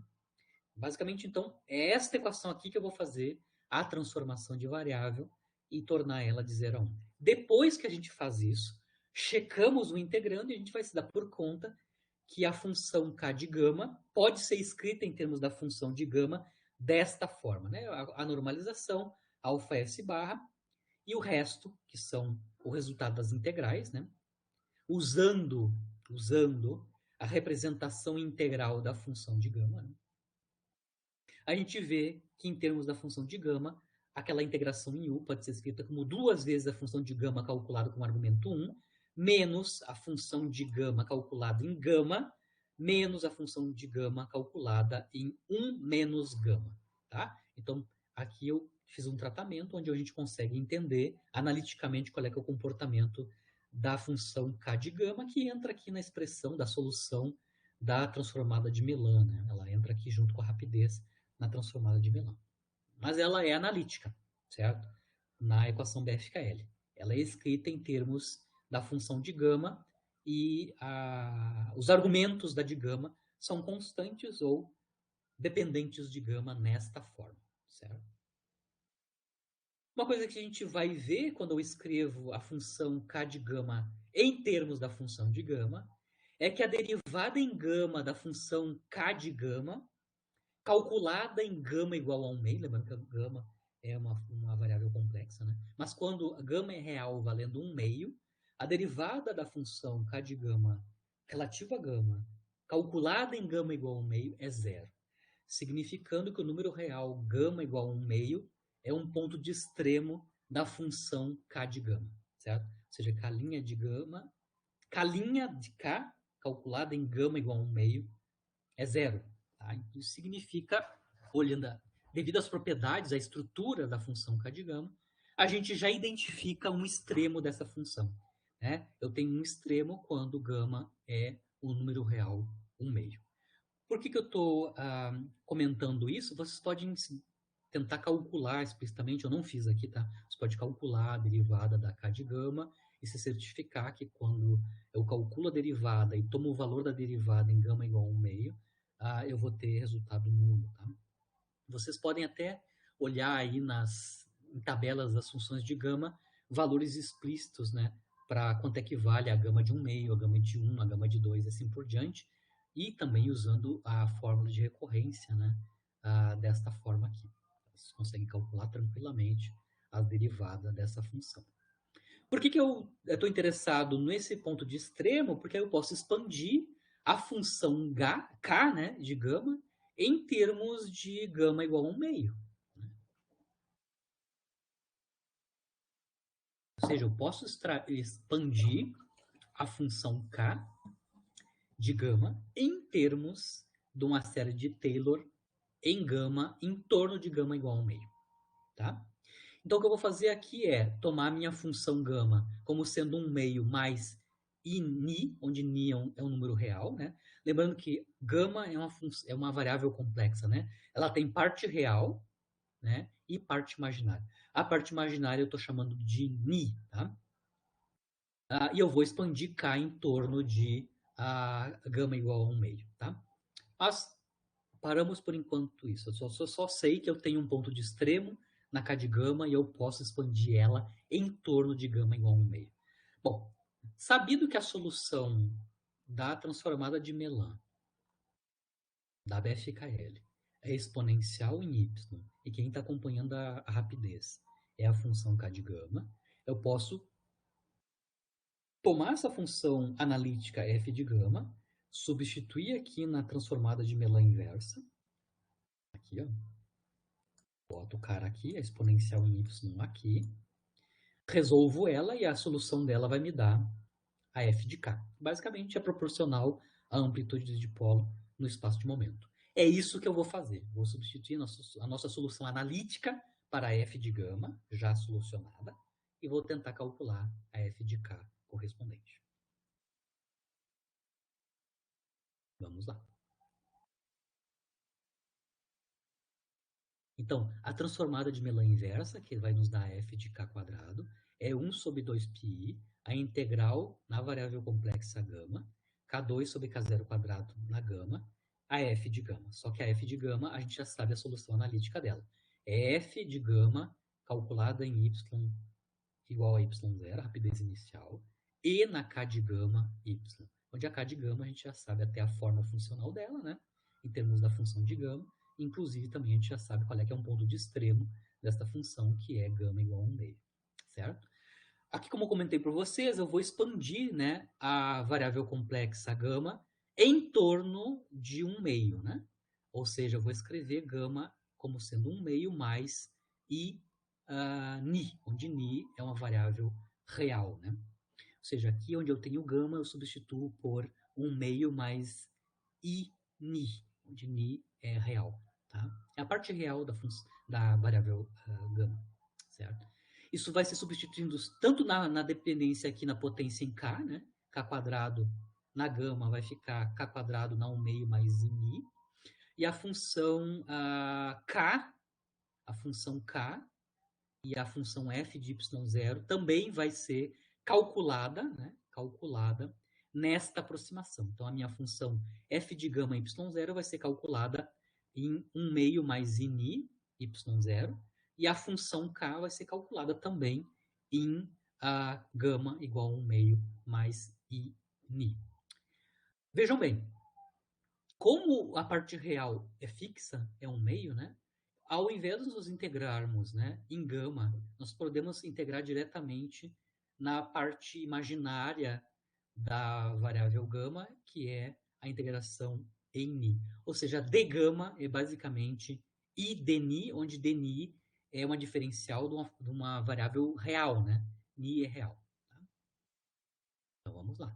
Então, a função f de k quadrado, que é a transformada de Melan inversa, né? É 1 sobre 2πi, mas quando eu troco a integração de gama pela integração de ni, cancelamos os i's, né? O i da diferencial com o i que estava ali na definição da transformada inversa de Melan, tá? A integração em gama vira uma integração em ni, real, né? Porque ni é a parte imaginária, né? Da variável gama, né? De menos infinito até infinito, então vou integrar sobre todos os valores da parte imaginária, de menos infinito até infinito. A função f, né, como eu comentei com vocês, né, já expandida, né, com gama igual a 1 meio mais ini, calculada a rapidez inicial, k quadrado sobre k0 quadrado na 1 meio mais ini, né? Aqui eu só tomei ainda separei, né, o produto, a potência, né? Primeiro na potência 1 meio, e depois ainda nós temos um k quadrado sobre k0 quadrado na potência ini, que eu vou escrever na forma de um exponencial, né? Ou seja, eu vou escrever k2 sobre k0 quadrado na potência ini, em termos da exponencial do logaritmo, né? Exponencial do logaritmo de k2 sobre k0 quadrado na ini, usando a propriedade do logaritmo, essa ini cai aqui para baixo, né? Ou seja, vocês vejam que basicamente essa razão k sobre k0 quadrado na ini pode ser escrito como a exponencial de logaritmo da razão dos k's na potência ini. Basicamente, esse termo aqui exponencial, basicamente é a reescrita desta potência em ni no k, certo? E claro, né, ainda a outra exponencial, né, o outro argumento da exponencial, que é a função k, já com gama escrito em termos de 1 meio, né, vezes a rapidez. Certo? E uma integral real, né? Uma integral real em ni, tá? Dessas tralhas aqui, né? Vejam bem, tá? Aqui está o caso completo, né? Só o único fato é que eu estou escrevendo explicitamente a parte real da variável gama, identificando que um dos pontos de extremo é gama igual a 1 meio. Só fiz isso, né?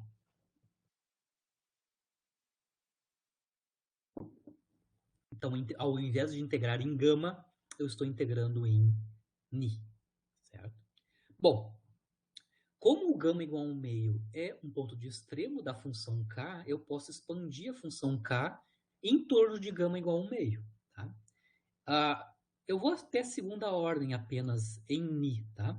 Então, eu vou expandir a função série de Taylor, né? A série de Taylor da função k, né? Em torno de gama igual a 1 meio, tá? Lembrando que a função k é esta função aqui, né? Bom, o primeiro termo da série de Taylor seria k calculada em 1 meio. Aí vocês vão substituir gama igual a 1 meio aqui, né? Vocês têm basicamente alfa S bar multiplicado por 2 psi1 menos 2 vezes gama de 1 meio, tá?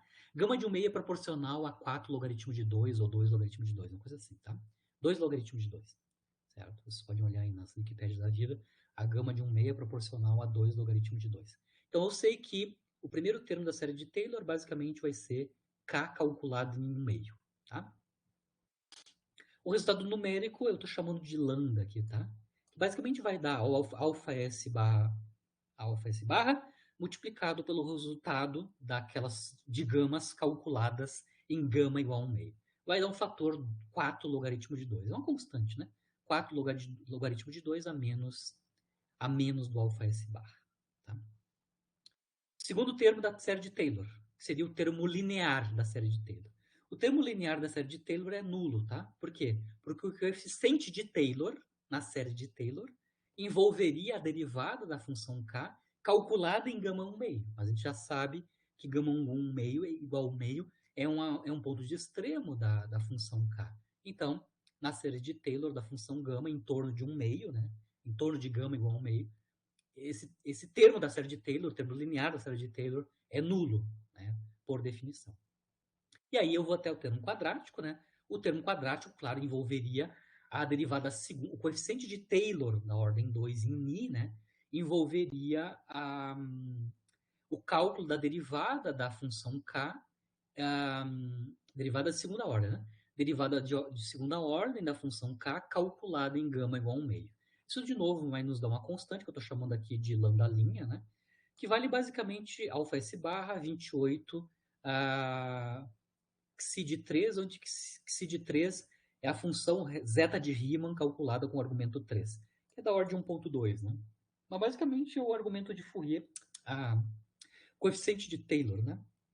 Que é o resultado da derivada segunda da função k calculada em gama igual a 1 meio, que é o ponto de extremo cuja expansão a gente está fazendo, né? A função k. Então, aqui onde tem k, né? Onde tem o kernel, esse kernel k, eu posso substituir ele pela série de Taylor correspondente. E, claro, obter aproximações para f de k, né? Além da função k de gama, que está sendo expandida em torno do seu extremo, né? Ponto extremo gama igual a 1 meio, nós temos uma outra função que também depende de gama, que é a função f de 1 meio mais ini, calculada na rapidez inicial y0. Esta função também pode ser expandida em torno de gama igual a 1 meio. Então, aqui eu vou, então, expandir também a função f de gama y0 em torno de gama 1 meio. Tá? Ou seja, expandir a f de gama em torno de ni igual a 0. Né? Certo? Corresponde a fazer expansão em gama em torno de 1 meio. Né? Então, a função f de gama y0, série de Taylor, né? Eu vou só ter primeira ordem em ni. Tá? Bom, seria a função calculada em gama igual a 1 meio. Está aqui. Ou seja, f1 gama f de 1 meio y0, mais o termo linear da série de Taylor, que é ni multiplicado pelo coeficiente de Fourier, que é a derivada da f, relativa a ni, né? Calculada em ni igual a 0. Então, aqui a gente tem o primeiro coeficiente de Taylor na expansão da f de gama y0. Certo? Ainda tem um truque aqui que eu posso... Ainda falta um nizinho aqui, né? Falta um nizinho aqui.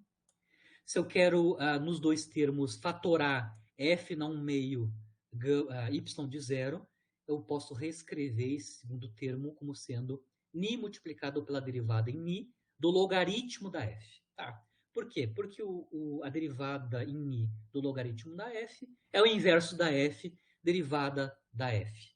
Né? O inverso da f cancela com esse cara que está aqui na frente. Né? Então, a gente pode fatorar nos dois primeiros termos da série de Taylor da f, o fator f1 meio, f gama igual a 1 meio, y0 e o resto. Né? Onde o primeiro termo em ni depende da derivada do logaritmo da f relativa a ni calculada em ni igual a 0. É um número, né? É um número, a série de Taylor.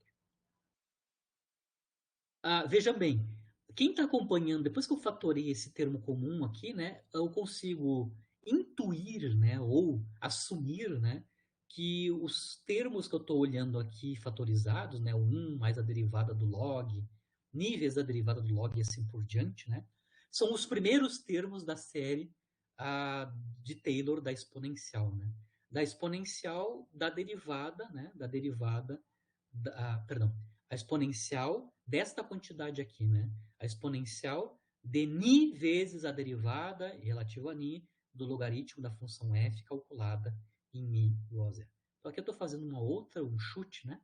Assumindo que os termos que aparecem aqui, aproximadamente, vão me dar a série de Taylor da exponencial desta quantidade aqui, né? Ni multiplicado pela derivada em ni do log da f, certo? Calculada em ni igual a 0, que é onde a gente está expandindo, né? A série de Taylor.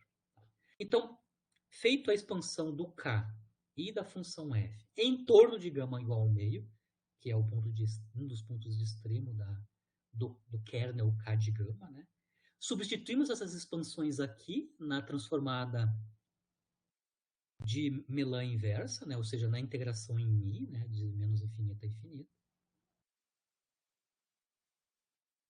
E aí eu obtenho que a f de k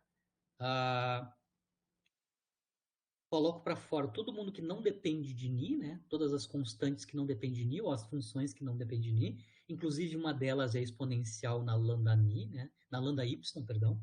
Eu tenho uma dependência exponencial na rapidez, que é típica da BFKL, né? Que já está fora da integração em ni. Né? O valor da f calculado em gama igual a 1 meio também é uma constante. a dependência em K aqui não depende de Ni, etc. As únicas dependências em Ni que eu vou integrar de menos infinito a infinito, né, é a exponencial da função I Ni logaritmo de K2 sobre K02 mais Ni, que multiplica a derivada em Ni do log da função f, né, calculada em Ni igual a zero. E, claro, um termo quadrático aqui no Ni quadrado, quando eu expandir a função K, né, um quadrático em Ni da K. Esse termo aqui que envolve a derivada do logaritmo da f, calculada em Ni igual a zero, pode ser absorvida na definição da constante arbitrária, do momento arbitrário K0, tá? Aqui a gente vai usar o seguinte igualdade, né? Logaritmo de uma constante arbitrária nova, que é K de zero ao quadrado, tá? Então aqui eu vou assumir que eu tenho uma nova constante de momento arbitrária, um novo momento arbitrário, que eu estou chamando de K de zero, né? Cujo logaritmo desse K de zero ao quadrado é o logaritmo da constante original, né? K0 ao quadrado, mais esse termo aqui que depende da derivada do log, né, da f, calculado em igual a zero. Tá? Ou seja, logaritmo de K0 tilde ao quadrado é igual ao logaritmo de K0 ao quadrado mais i derivada em ni do logaritmo da f calculado em igual a zero. Tá? Basicamente, eu consigo mostrar que este cara que está aqui, ó, que é essa derivada aqui, ela pode ser escrita como sendo basicamente i vezes o logaritmo da razão, i, o logaritmo da razão, das constantes k0 quadrado por k tilde quadrado. Tá? Então, basicamente, esse cara aqui eu vou escrever ele como sendo i logaritmo da razão de k0 quadrado dividido por k0 tilde ao quadrado.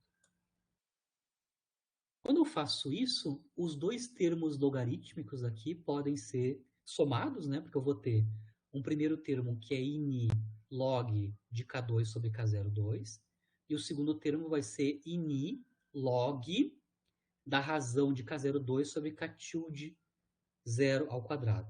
Com isso, eu vou ter, no final das contas, ini, que multiplica logaritmo de K quadrado dividido pela nova constante K tilde zero ao quadrado, certo? Então, é só um truque para se livrar desse termo da derivada com o log de f e absorver ela no parâmetro, né, arbitrário, no momento arbitrário, K0 tilde, né, quadrado.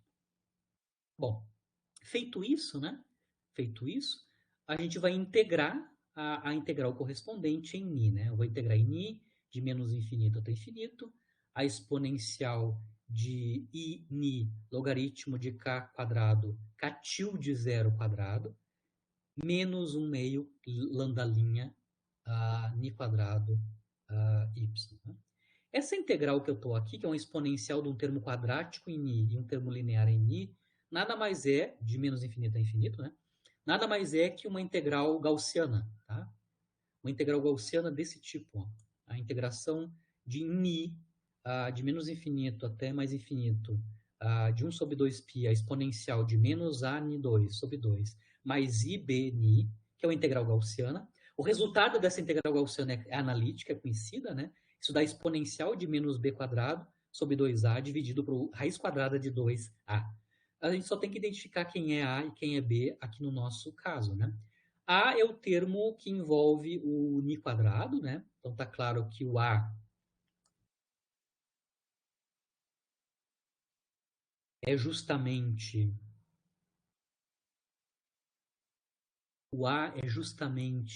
a lambda' vezes a rapidez.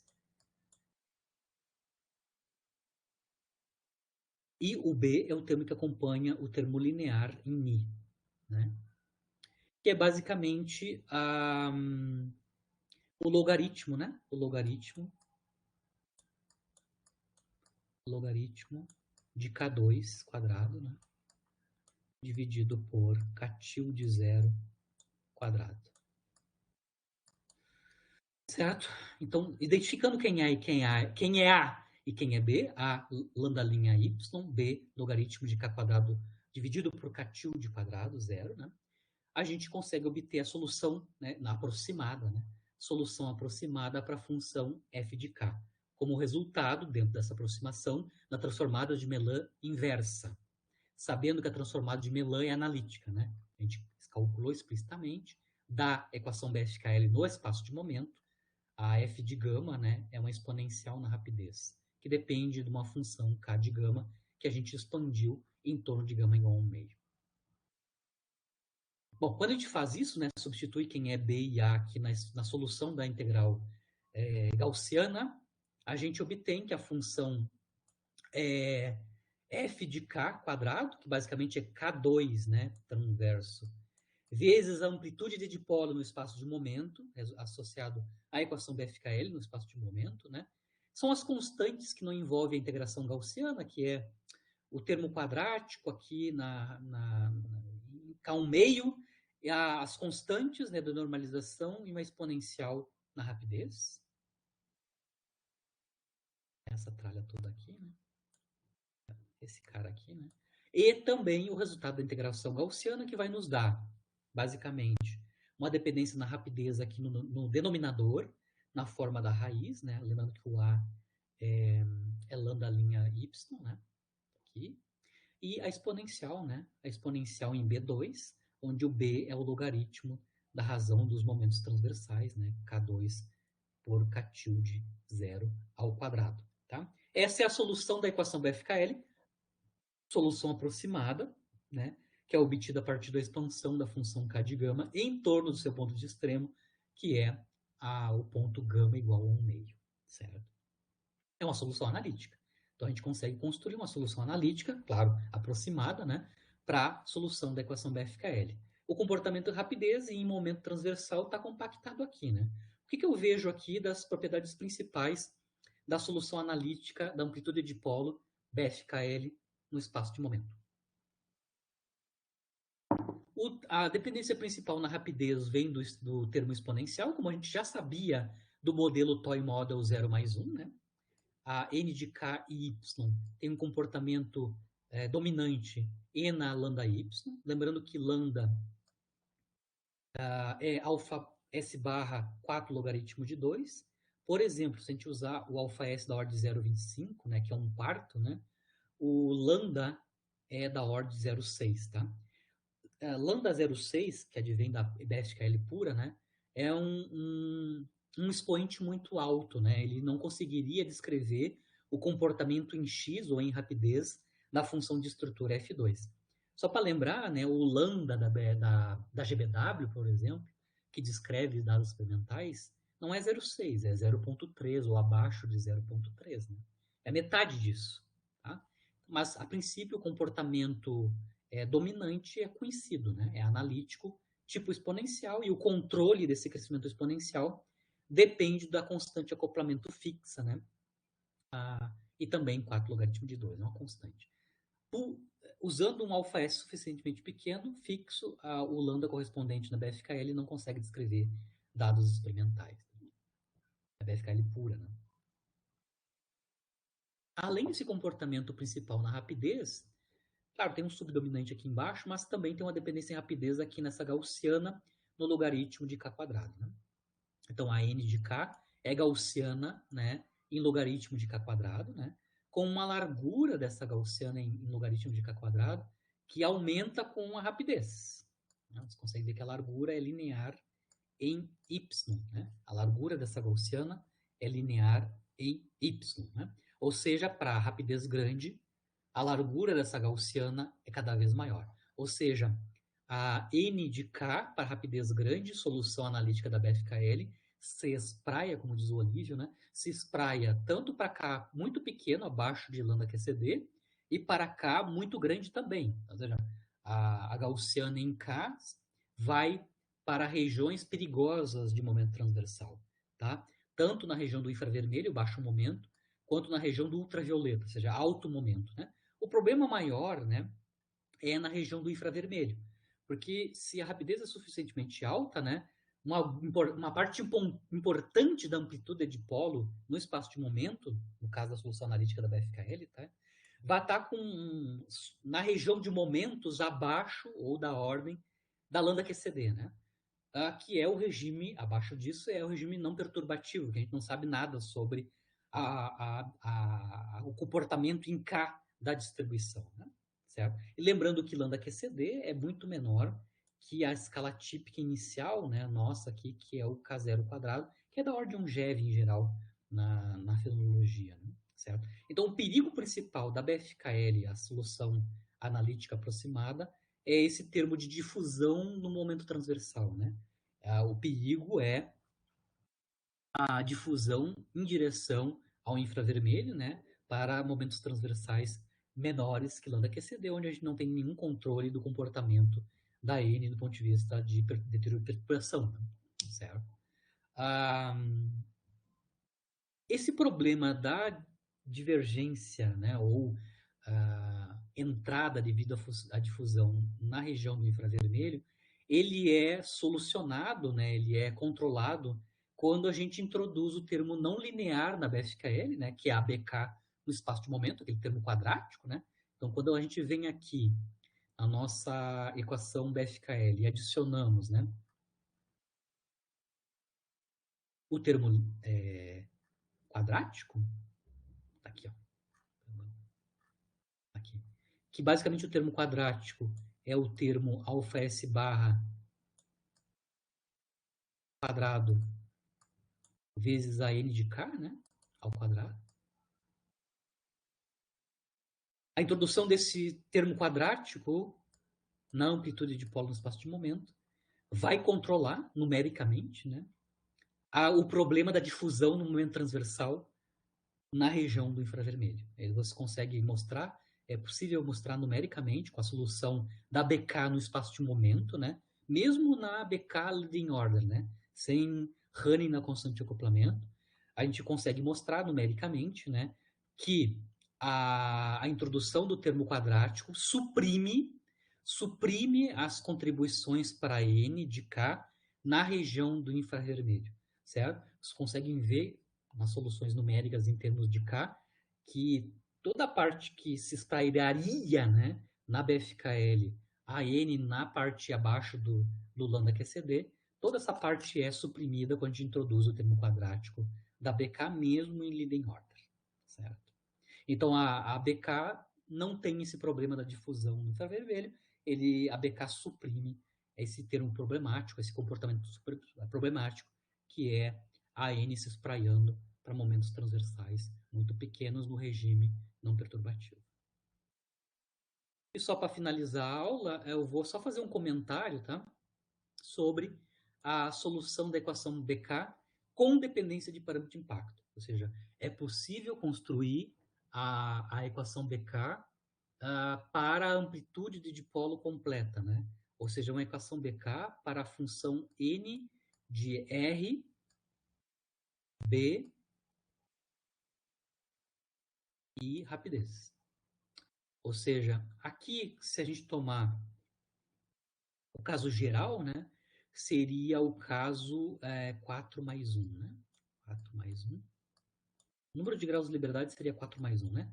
2 do R, 4 associado à parte espacial, né? 2 no momento, no tamanho do dipolo, 2 no momento no parâmetro de impacto e mais uma da variável de evolução rapidez. Então, a N de RB teria 4 mais 1 graus de liberdade. Claro que a gente pode reduzir, assumindo que a dependência em R é apenas no módulo de R, e a gente teria, então, uma versão em 3 mais 1, né? 3 espaciais e uma na rapidez, né? É possível construir, então, a equação BK, que tem mais ou menos a mesma cara que a BK sem parâmetro de impacto, né? Com invariância translacional, e tentar resolvê-la numericamente, tá? Isso foi feito no início dos anos 2000 por alguns autores, que eu vou resumir basicamente quem é o grupo que faz esse tipo de análise, né? Então, algumas referências só para situar vocês de quem são os autores dos grupos que escrevem e resolvem a BK com dependência no parâmetro de impacto, ou seja, a solução vai dar uma N de RBY. Né? Isso remonta ainda a Ana Stastos, né, e o Berger, que é um aluno do doutorado, foi aluno do doutorado da Ana Stastos. Isso é um artigo de 2011, onde eles resolvem numericamente a BK com parâmetro de impacto, com dependência no parâmetro de impacto. Isso também foi feito lá em 2005, também pelo Marquet e o Soyer, né, o pessoal de Saclay, né, do grupo do Pechansky, né, em 2005, ainda acho que era a RCBK com parâmetro de impacto, né. Mais recentemente, isso é dos anos 2019, né, aquele grupo da República Tcheca, né, coordenado pelo Cepil e o Contreras, né, eles calculam também a solução numérica da equação BK com parâmetro de impacto. Acho que os últimos resultados teóricos, numéricos, né, da solução numérica da BK com parâmetro de impacto são desses autores, né. Basicamente, acho que é o doutorado da Bendova, né. Não sei se é da Bendova, mas o autor é Bendova, né, que é aluno desses dois caras, né. Eu acho que é o último resultado da N em B, nos últimos 3 anos, são desses autores, né? Tanto do Matas, em 2019, quanto da Bendova, também em 2019. Inclusive, eles, além da dependência em B, eles analisam também outras correções que são colocadas no kernel da BFKL. Alguns nós já discutimos na aula passada, que é a questão daquele vínculo cinemático, né? Sobre os ordenamentos e assim por diante. Então, as últimas referências sobre BK com parâmetro de impacto, dependência em B, advém desses autores aqui, e também a Ana Stastos, né? Stasto, que tem colaboradores que calculam também a BK com parâmetro de impacto. Existe também, agora, em 2018, né, foi calculada a solução numérica da Jim-Walk, né, cuja BK é apenas uma aproximação da Jim-Walk, né, com parâmetro de impacto também. Então, esse paper do Mantisari e o Schwenk, né, de 2018, calcula numericamente a solução da Jim-Walk com parâmetro de impacto. É um caso mais geral, incluindo fora da aproximação de grande NC, né, porque a BK é obtida a partir da Jim-Walk na aproximação de grande NC. Né. Mas o Mantisari também calcula o caso completo sem aproximação de grande NC, que é a Jim-Walk, também com parâmetro de impacto, com as condições iniciais tipo MV, como a gente estava discutindo, né? Um dos problemas, isso a própria Ana Stasto comenta naquele artigo de revisão que eu mostrei para vocês ali, né? Na Metafísica Polônica, né? É que quando você vai resolver a BK com parâmetro de impacto, um dos problemas que aparece, e esse é uma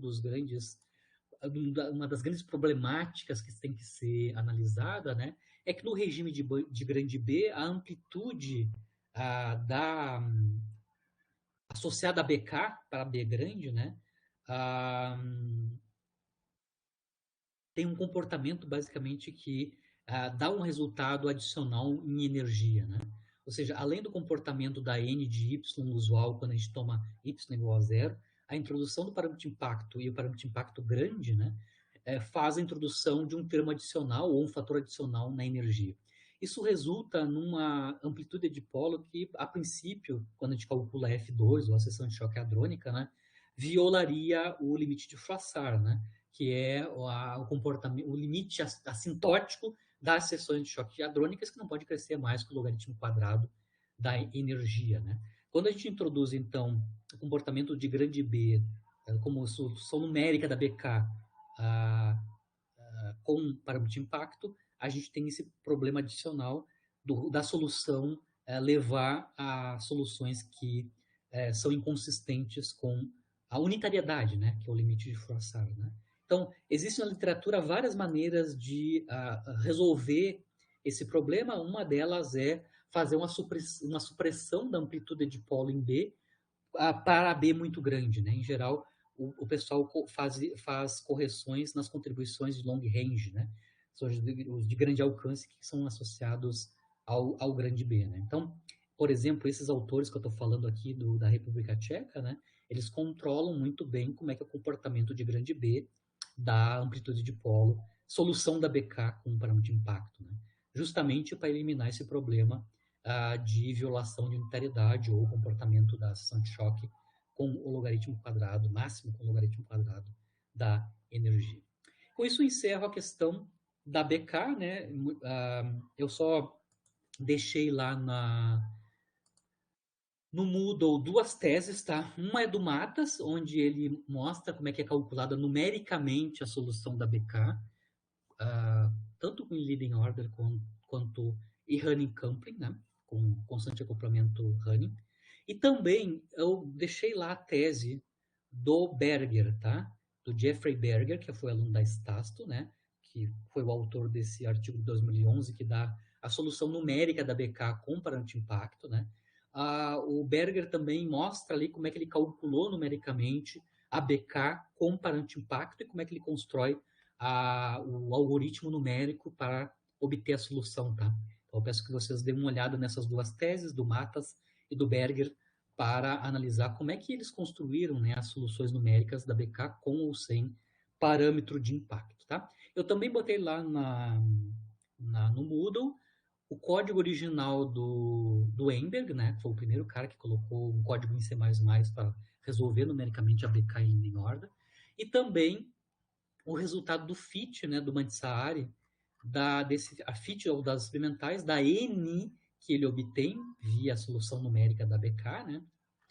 Nesse artigo de 2013, tá? Ele disponibiliza, o Mantisari disponibiliza o código numérico de evolução, né, da amplitude N via solução numérica da RCBK, né, publicada nesse artigo de 2013, né, o LAP Mantisari.